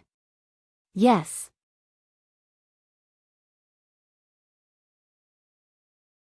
Chapter 1533. As soon as Fan Chen moved, Jiang Pengji knew that the sneak attack from the rear had failed. Instead, they had lost a lot of troops. I wonder how the battle at Zhangjiang Pass is. Jiang Pengji was already covered in blood. She looked terrifying, but the blood belonged to the enemy. Not even a strand of her hair was missing. There was a beep next to her ear. The old chief had sent her a private message. Your Abba, if you want to know what's going on over there, just use your spiritual realm. Don't tell me you're that weak. Jiang Pengji had transmigrated and changed into an ordinary person's body. It was understandable that her physical skills had declined, but it was not to the extent that her spiritual realm was weak. Lu Shi is an ordinary person.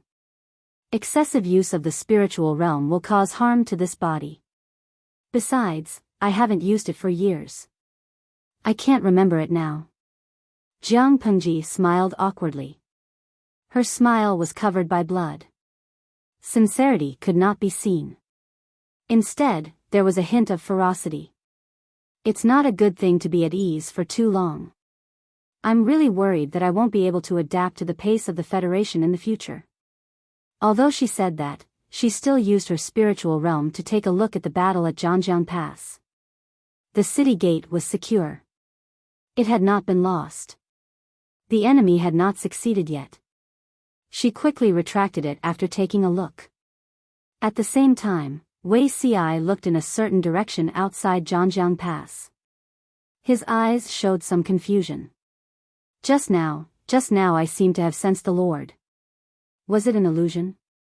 There were 150,000 enemies outside Zhangjiang Pass. Their battle cries shook the heavens. Flames soared into the sky and lit up the place until it was a city that never slept. With the previous lesson, Wei Ci had brought enough troops and hundreds of catapults. The power of the siege was far greater than the previous time. As the saying goes, soldiers with arms and water with earth. No matter how many catapults the enemy had, the city gate was still secure. It was just that the battle on the city wall was particularly fierce. The stench of kerosene stimulated everyone's nerves. In everyone's eyes, there was nothing else but the enemy. Tonight, it was either the enemy or they who would die. What a tough bone to chew. He can still defend in this situation. The general of the Nya camp looked at the city wall covered with ladders and ropes. His expression was full of malice and ferocity. His black eyes were reflected by the flames.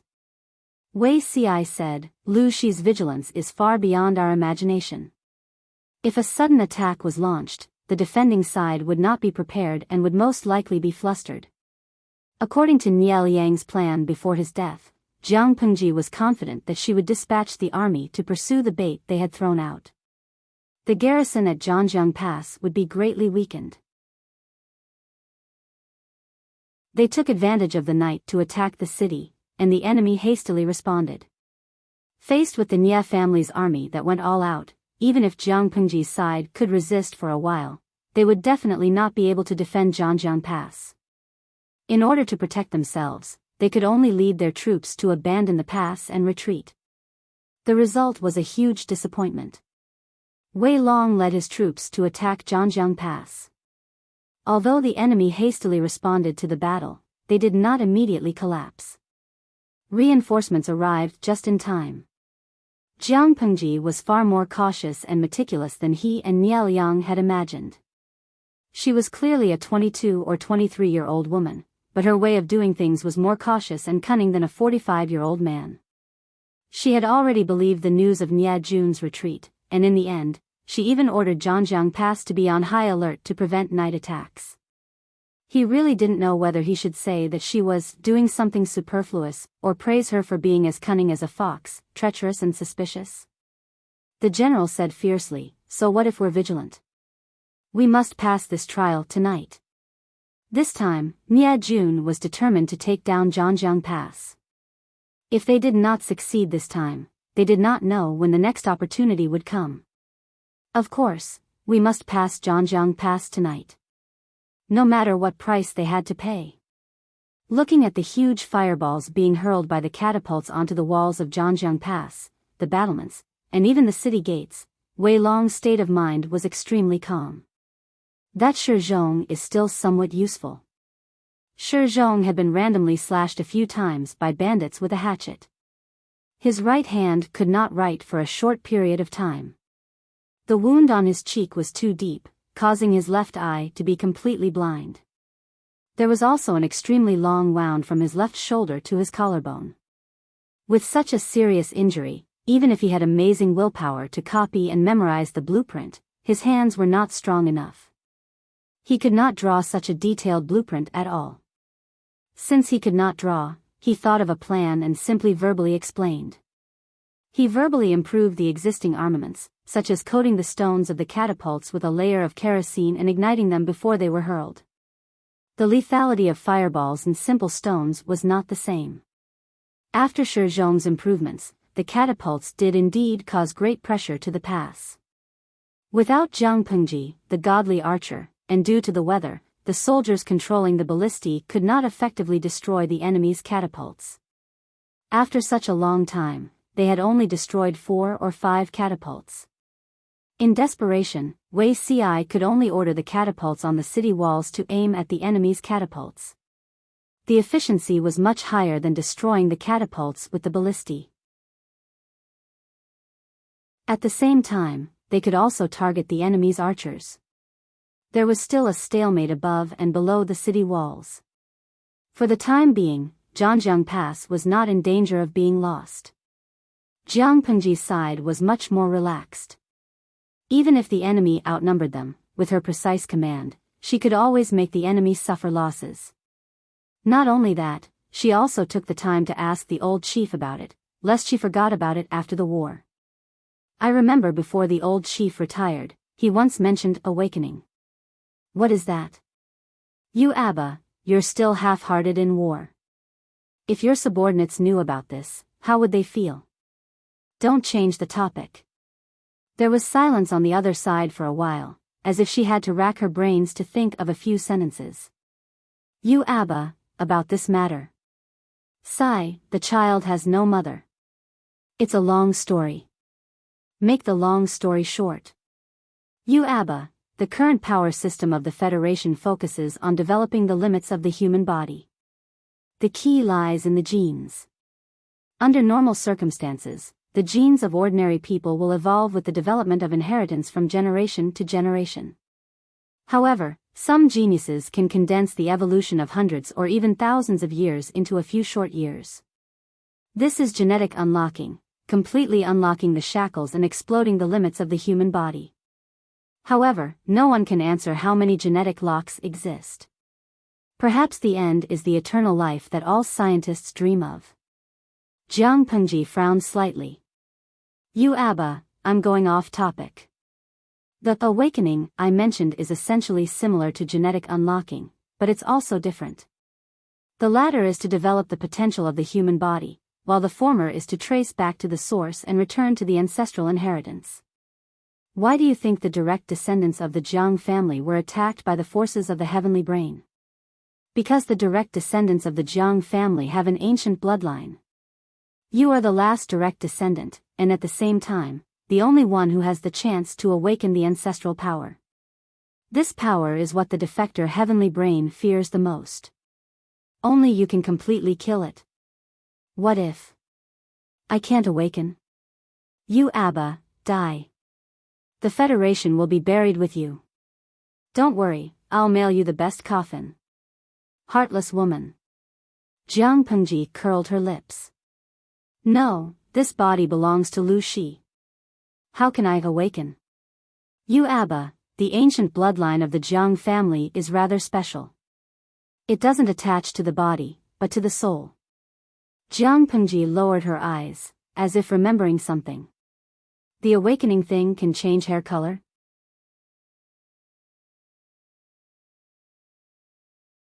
Chapter 1534. Changing gender? So vicious. Jiang Pengji said that, but her eyes lit up. She was eager to try. You Abba, what do you want to do? Based on her understanding of Jiang Pengji, it was probably not a good thing. She had no integrity at all. Jiang Pengji said, well, we are all adults. Let's not beat around the bush. I want to cry Zixiao. Your Abba, you should really let your little girl see what kind of animal you are. What kind of tricks are you thinking about? Jiang Pengji muttered, just tell me if it's possible. You Abba, no, give up. The Jiang family's atavistic ability is fire control. It doesn't support gender change. Fire control? Jiang Pengji couldn't help but complain, isn't this the same ability derived from unlocking my genes? She thought it would be some amazing special ability. In the end, it was just playing with fire. You Abba, it's different. Before the awakening, it was normal fire. After the awakening, the fire can burn everything. It's said to be the fire of extreme yang that can cleanse everything. Even the Federation's warships with the strongest defense can't withstand the damage of that kind of fire. Not only can it burn physical bodies, but it can also burn spiritual energy in life. Awakening the ancient bloodline ability, apart from the change of the fire, will also strengthen the body by 100 times. At the same time, it will greatly increase one's lifespan. Sky Brain hated the direct descendants of the Jiang family. Besides the old grudge from 2,000 years ago, there was another reason. Jiang Pengji echoed, it's really good. I won't need flint to start a fire in the future. You Abba. To be honest, if your ancestors heard what you said, they would most likely die with grievances. Including Jiang Pengji, there were only 3 awakened in 2,000 years. The first 2 were famous people who killed so many enemies of the Federation that they were terrified. But Jiang Pengji used them to start a fire? Be a little more promising, okay? Jiang Pengji couldn't help but roll her eyes. What was the use of her ability no matter how amazing it was? The enemy was a group of ordinary people. In order not to bully them, she restrained her spiritual domain. What else could she do? Jiang Pengji couldn't help but complain, if I don't use it to start a fire, what else can I do? Didn't the old chief just say that the fire after awakening can burn spiritual energy? In the words of this era, the human spirit is the so-called 3 souls and 7 spirits. This fire of mine is enough to extinguish a person's soul. It's just a war, there's no need to be so ruthless. All in all, this is a useless cheat. For the current her, it was indeed useless. Your Abba, his words were reasonable, and no one could refute him. Jiang Pengji's current state was like a main account with a full set of godly equipment going to the beginner's village. She could still defeat all the other players in the village without her godly equipment. To put it bluntly, it was meaningless to give her a set of godly equipment at that moment. The old commander felt that he should redeem himself. Your Abba, don't underestimate it. It will be very useful in the future. The old chief went offline, leaving Jiang Pengji with a lot of questions. Jiang Pengji looked at the chaotic battle and took a deep breath. She told herself again and again that this was a battle between ordinary people. She had to restrain herself. Although Jiang Pengji had been talking to the old chief for a few minutes, she did not stop killing the enemies. No matter if it was an enemy or a comrade, no one would have thought that Jiang Pengji could still be distracted by talking to someone while she was on a killing spree. If they knew, they would be so depressed that they would vomit blood. Of course, Fan Chen and the others were depressed enough. No matter how they ambushed or how they deployed their troops to attack, the enemy seemed to have predicted their actions in advance. Their defense was impenetrable. Even if they outnumbered the enemy by a lot, they did not have much of an advantage. At that moment, news came from the front line. Military advisor, the enemy has a valiant general. His combat power is really terrifying. The soldiers can't stop him at all. This statement was embellished. In fact, the soldiers in that area were scared out of their wits. Almost no one dared to advance and attack. If they did not take any measures, the enemy might use that area as a breakthrough and counterattack. Fan Chen asked, terrifying? How terrifying can he be? 100 people can't do anything to him. Fan Chen frowned slightly. It seemed that he did not expect Jiang Pengji to have such an inhuman existence. To describe someone's bravery, people always liked to use, one man can hold the pass against 10,000 or one man can fight against 100. Whether it was 10,000 or one man can fight against 100, the words 10,000 and 100 were empty words. The general idea was that there were many people, not really 10,000 or 100. Even if it was a highly skilled general, when faced with hundreds of enemies, he would most likely lose his life. No matter how skilled he was, he had 2 hands and 2 feet. There was a limit to his physical strength. It was impossible for him to not be tired or injured. If Jiang Pengji really had such a general under her command, she should have some reputation. Unless, a light flashed in Fan Chen's mind. He suddenly thought of something. He just speculated that Jiang Pengji was very likely to be at the front of the battle. At that moment, a young general with unparalleled bravery appeared. Could it be, how is Lu Shi's combat power? He asked the deputy general beside him. This deputy general was someone who had seen Jiang Pengji fight generals at the front of the battle. The deputy general answered honestly, this person is a brave general that is rare in the world. If I were to fight him, I wouldn't last more than half a cup of tea. Jiang Pengji had fought generals at the front of the battle and killed several people in a row. Those generals were all ranked highly in the Nya camp. Why are you suddenly asking about this, military counselor? Fan Chen said, take a guess. Is it possible that the young general who reported to us just now is Lu Shi? The deputy general was shocked by Fan Chen's speculation. Is this possible? He expressed that he did not understand the way the vassal's brain worked. It was fine to fight generals. If one's martial strength was high, there was a high chance of survival in a one-on-one fight. However, it was a chaotic battle now. The soldiers of the 2 armies could only rely on the color of the cloth tied around their armors, necks, or arms to distinguish between the enemy and their allies. As a vassal, it was fine that she did not stay at the rear and came to launch a sneak attack. Now she even dared to intervene in a chaotic battle. He admired her for being a man. Fan Chen said coldly, there is a 70% to 80% chance that it is accurate. Even if it was not accurate, Fan Chen wanted this young general to die here. Jiang Pengji had such a capable general under her command. It would greatly boost the morale of the 2 armies when they fought. It would be a disaster to keep him alive. Fan Chen's speculation was naturally correct. The person who was unrestrained and killed 300 enemy troops in a short time of half a stick of incense was Jiang Pengji. I feel like my identity has been exposed. After a while, Jiang Pengji clearly felt that the enemy was deliberately targeting her.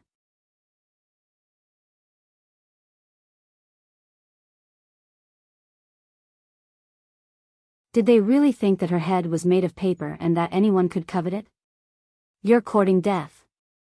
Jiang Pengji alone attracted half of the enemy's firepower. The enemy archers aimed at her and White, who was under her crotch. Fan Chen felt that Jiang Pengji deserved to die, but he did not know that Jiang Pengji was a ghost. Even the king of hell did not dare to take her life. The rain of arrows came from all directions. Those that could be shot down would be shot down, and those that couldn't be shot down would be blocked by the spiritual domain. She did not have to worry even if the enemy rushed over. Sending someone's head from 1,000 miles away, the gift was light, but the sentiment was heavy. How could she not accept it? Bai Ning, who was seriously injured, was ordered by Jiang Pengji to command and dispatch. He could not easily go forward. He could only listen to the soldiers' battle reports. Through a few words, he knew what shocking feat his lord had done. The enemy's corpses around her could pile up into a small hill. Qin Gong's injuries were relatively light, so he could lead the troops to support Jiang Pengji.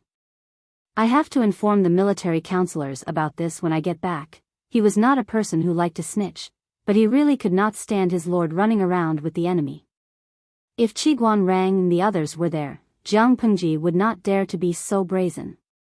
They were not there, and Qin Gong and Bai Ning could not suppress her. Even if his lord bore a grudge, Qin Gong still had to snitch. The night was dark. The two armies were fighting to the death. Almost everyone had lost their minds. A soldier had just stabbed an enemy to death, but in the next second, the enemy's blade pierced him full of holes. While the battle here was in a stalemate, the killing at Zhangjiang Pass was even more tragic. Wei Yong had obviously come prepared this time. Even though Wei Ci and the others had already thought of ways to destroy more than 50 of their catapults, there were still brand new catapults pushed up by the soldiers to replace those that had been smashed to pieces. The firepower was fierce, and the attack did not decrease. It was very dangerous on the city wall. Qi Guanrang and the others could only retreat to command, so as to avoid being accidentally injured by the catapults. My lord is very right about one thing. The Nya family is rich and powerful. We are really inferior to them. Qi Guanrang's newly made feather fan had long been burnt to a crisp. His sleeves were also burned with a few holes. He looked very pathetic. Wei Ci smiled bitterly when he heard that. The Nya family was indeed rich and powerful. Old Master Sun Wen said with a gloomy expression, they are determined to break through Zhangjiang Pass. If this situation continues, I'm afraid we won't be able to defend it. It was not that our army was not strong enough. It was just that the enemy's numbers and firepower exceeded the limits of what we could withstand. In this siege, the losses of both sides were more tragic than the previous one. If it was in the past, Wei Yong would have long retreated in the face of such a huge loss. But this time, it was as if he had taken the wrong medicine and was unforgiving. Qi Guanrang said, Wei Yong doesn't feel bad about such a huge loss. Wei Ci said, according to his character, he won't easily withdraw his troops at this time. Of course, it's best not to withdraw either. Qi Guanrang asked Wei Ci with his eyes. Wei Ci said, my lord is still outside Zhangjiang Pass. If eldest brother knows, he will definitely send troops back to help. My lord will be in danger. If Zhangjiang Pass was lost, it was lost. They could fight back sooner or later. But if my lord was gone, then it was really irreversible. Qi Guanrang sighed secretly. His lord was such a worrisome person. At this time, old Master Sun Wen said, if we can't defend it, we might as well retreat to Erdeo City. Wei Ci asked, Zidao means, to let go of Zhangjiang Pass. If my lord finds out, she will definitely be furious. Sun Wen said, this is called advancing by retreating. Jiang Pengji knew that the Nya family was difficult to deal with, so she was unusually cautious when defending. Not only did they build a barbican, but they also built a temporary city wall to cushion the enemy's troops. Sun Wen said, the area outside the city wall of Zhangjiang Pass is controlled by the enemy. It's also quite convenient for them to transport catapults and scaling ladders without any obstruction, but it's a burden for our army. It's better to let go of this city wall and retreat to Erdeo City. The distance between Guanmen Pass and Erdeo City is quite far. If the enemy wants to attack Erdeo City, they can only go through the city gate. Although the city gate is tall and wide, there are tens of thousands of enemies. It's impossible for all of them to rush in at once. It'll take even more time to transport ladders, catapults, and other supplies in. The newly built Erdeo City's defensive ability was slightly weaker, but it could still cushion the enemy's troops and buy time for their own side. If the enemy wanted to rush in, they would definitely disrupt the army's formation. It might even lead to the predicament of the reinforcements not being able to arrive in time. Because of the city gate, the enemy's catapults could not reach Erdeo City in time, imperceptibly weakening the enemy's combat power.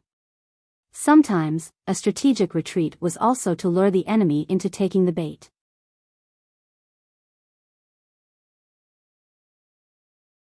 Chapter 1536.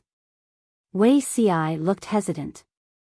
Even if he knew that Old Master Sun Wen's plan was feasible, there were too many variables. Since ancient times, how many fake retreats had become real collapses because of unforeseen events? Soldiers did not know the plans of their superiors. They only knew that if they were defeated by the enemy and fled, it would definitely affect the overall morale. Morale was something that could not be seen or touched, but it was too useful on the battlefield. With high morale, even rookies could chase elites around. With low morale, even the best elites could not defeat the enemy's grassroots. Wei Ci was not against Old Master Sun Wen's plan. He just wanted to minimize the negative impact of a retreat. Seeing this, Qiguan Rang chose a compromise. Let me command here to resist for a while. The two of you go to Erdeo City to prepare for the enemy, Qiguan Rang said decisively. If we retreat at the last minute, the soldiers will think that we are no match for the Nya army. If we make arrangements in advance, the impact of the retreat should be minimized. Of course, Wei Ci could not agree to leave Qiguan Rang alone to command. Even with the help of several generals, he could not take care of the entire battle situation alone. At this moment, they were already stretched thin. If Wei Ci and Sun Wen left, Qiguan Rang would be under considerable pressure. Qiguan Rang shook his head and said, "There's no time to lose. Go and prepare as soon as possible." Looking at the situation, the city gate can still hold for a quarter of an hour. Wei Ci and Old Master Sun Wen looked at each other and did not continue to object. This was not the time to waste time. Any delay would cost countless lives. Someone. Qiguan Rang's eyes darkened. He summoned the soldiers and said, "Immediately send people to pile the extra stones at the entrance of the city gate." The enemy's attack was fierce. Even though the soldiers on the city gate had tried their best to kill the enemy soldiers carrying the siege logs, there would be another batch after they were killed. The enemy tried their best to cover them. When dozens of people carried the siege logs and hit the city gate, Qiguan Rang could feel the ground tremble slightly under his feet. Even though the main materials of the city gate were thick solid wood, bronze, and fine iron, it could not withstand such violent ravages. Since the city gate would be breached sooner or later, it was better to seize the time to block the enemy. Military counselor, if the city gate is blocked. The general looked hesitant. He was one of the people who knew that his lord had led troops to attack the enemy at night. If the entrance was blocked, not only would it hinder the enemy, but it would also hinder the return of his lord. Qiguan Rang said coldly, "You only need to obey military orders and not question them in front of the battlefield. I know what to do in an emergency." The general cupped his fists and said, "Yes, sir." After saying that, he immediately ordered his men to use a portion of the stones to block the entrance of the city. The entrance to the city was blocked. Even if the enemy continued to use their siege weapons to break open the city gate, it would not be easy for them to charge into Zhangjiang Pass. Calculating, they should be able to delay for a while. Why are the two military counselors back? Could it be, Feng Yi was arranging for the soldiers to send the city defense equipment to the front line? Out of the corner of her eye, she caught a glimpse of Wei Ci and the other man rushing over. Her heart thumped. Wei Ci raised his hand to stop Feng Yi from speaking. He said briefly, "The frontline city gate has not fallen." Feng Yi's eyes were filled with worry. Even though they were so far away, he could still hear what was happening in Yidao City. He was constantly on tenterhooks, but there was a limit to what he could do. He could only try his best to do what he could. While busy, he enriched himself and gained experience. Sun Wen asked, "Where's Lan Lan?" Feng Yi said, "There are too many wounded soldiers sent over from the front line.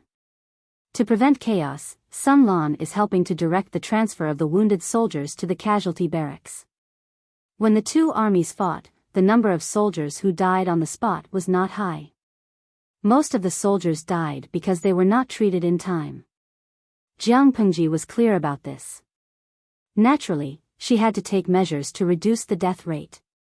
For this purpose, she even specially set up a combat medical battalion.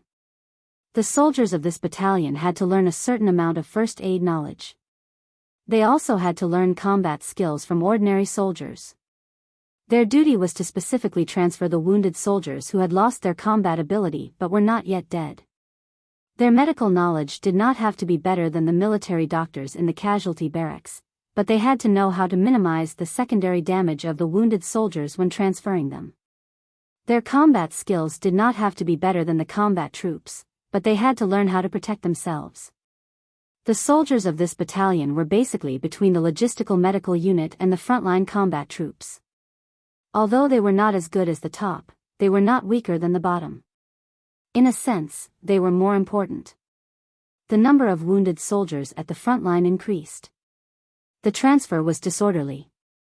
Sun Lan took the initiative to ask for help. When Sun Wen heard this, he felt gratified and a little melancholy at the same time. He was also a person who had experienced great storms. Naturally, he knew what kind of place the logistical medical unit was.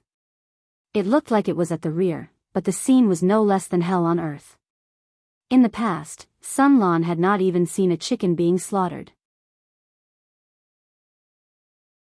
He did not know if he could bear to see it all of a sudden.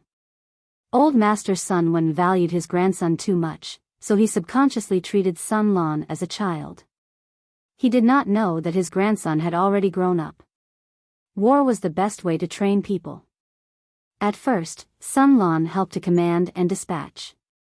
Later, when he saw that there were not enough people, he also helped to carry stretchers and wounded soldiers. He went back and forth dozens, hundreds of times. The clothes on his shoulders were torn by the hemp ropes. The flesh on his shoulders and palms were rubbed until there were bloody blisters. His originally clean clothes were also dyed red by the blood of the wounded soldiers. From afar, he looked like a bloody man. There was more determination between his brows. How could one still see his past appearance? He happened to hear the news that the front line was about to retreat. He suddenly felt as if he was struck by lightning. It was as if his soul was about to leave his body. Grandfather Sun Wen was at the front line. How was he now? Grandfather, Sun Lan looked at the blazing flames on the horizon. His heart almost twisted into a ball. However, he had no time to inquire about his grandfather's news. He could only grit his teeth and suppress all his worries. The huge medical unit was full of wounded soldiers. Some were lucky enough to get stretchers or straw mats. Most of the soldiers could only lie on the ground. Those with less serious injuries leaned against each other to reduce the space they occupied. Because the female military doctors were short of manpower, the medical supplies were also somewhat stretched. Many soldiers only had time to hastily clean their wounds, stitch them up, and bandage them. The rest was up to fate. The seemingly crude medical methods were very comprehensive in this era. Overall, the death rate of the soldiers under Jiang Pengji's command was also the lowest in the same period. Listening to the cries of the wounded soldiers, Sun Lan took a deep breath. He suddenly had an unprecedented impulse. However, he quickly shook the thought out of his mind.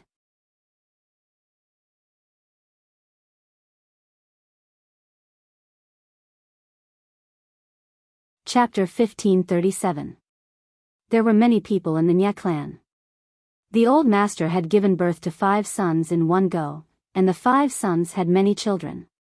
By the time Nye Qing's father's generation had married and had children, the number of relatives Nye Qing had could be measured in hundreds, and he had more cousins than he could remember. Fortunately, Nye Qing did not have face blindness and had a good memory. Otherwise, he wouldn't have remembered. This year, at the clan gathering, Nye Qing followed behind his father, Nye Liang. His watery eyes couldn't help but look around. Nye Liang knew his son couldn't sit still. He smiled. If it's boring, let the servant girls take you to the side to play with your brothers and sisters. Nye Qing blushed and lowered his head, not daring to look at his father's teasing expression. At that time, Nye Liang had yet to shine. He was like a luminous pearl, bright but not eye-catching. He didn't have a strong presence. This caused Nia Qing's status to be neither high nor low.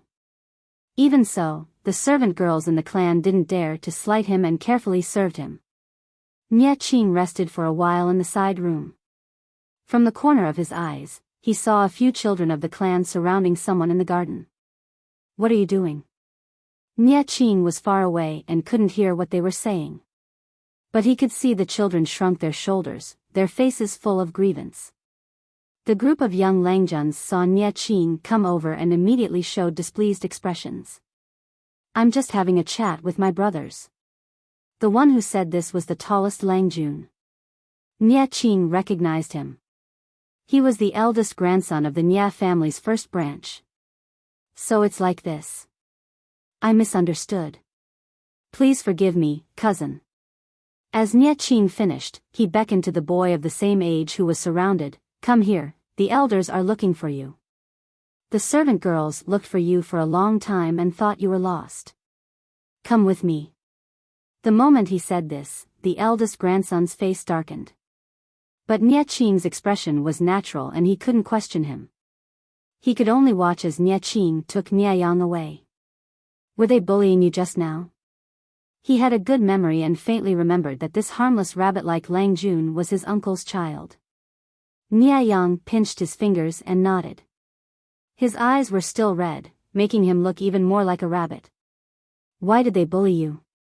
Cousin's words don't make sense. I was bullied by those tall ones. Shouldn't you be asking me why? Why are you asking me instead? Nia Yang pouted in dissatisfaction. Realizing that he had gone too far, he awkwardly corrected himself. This little brother didn't mean to talk back. It's just that things haven't been going well recently, and they're very annoyed. This little brother. I hope cousin brother can forgive me. Nia Qing had a good temper, and he could also see that Nia Yang's situation was not very good, so naturally he would not vent his anger on him. The reason why I'm asking you is because you're the only one beside me. If they're here, I'll go ask them. Nia Yang's face turned red in embarrassment. He felt apologetic for his antisocial behavior. It's nothing much. When I was in the family school, they were criticized by the teacher for their homework. Little brother came in late, but he did better than them, so they were jealous. Nia Yang sighed and said in an old-fashioned tone, those who don't attract jealousy are mediocre. I won't argue with them. Nia Qing laughed heartily. It was his first time seeing such an interesting cousin. Those who don't attract jealousy are mediocre. These words really make sense. Nia Yang continued, other than this, it probably has something to do with my looks. They always say that I look too much like a girl and am easy to bully. Even if he was a child from a landowning household, he was still a child. When it came to bullying others, any reason could be a reason. Nia Yang's father liked women, and he had children one after another. Although Nia Yang was the son of the first wife, he was not valued. For a child who was not valued even by his own father, how much support could he have in the complicated environment of the family school? As long as it wasn't a big deal, the headmaster wouldn't care if it was a small fight. Nia Qing laughed, I see that you have a sharp tongue. You don't look like someone easy to bully. Nia Yang's eyes widened. He looked even more innocent and easy to bully. Nia Qing said, I'll find a chance to talk to the family school's teacher. The family school is a place to study and not a place for a bunch of landowning households to bully the weak and fight. As for you, if you're wronged, you can tell me. I'll support you. Nia Yang did not expect that he could find a backer. But, why? This was the first time he and Nia Qing had met.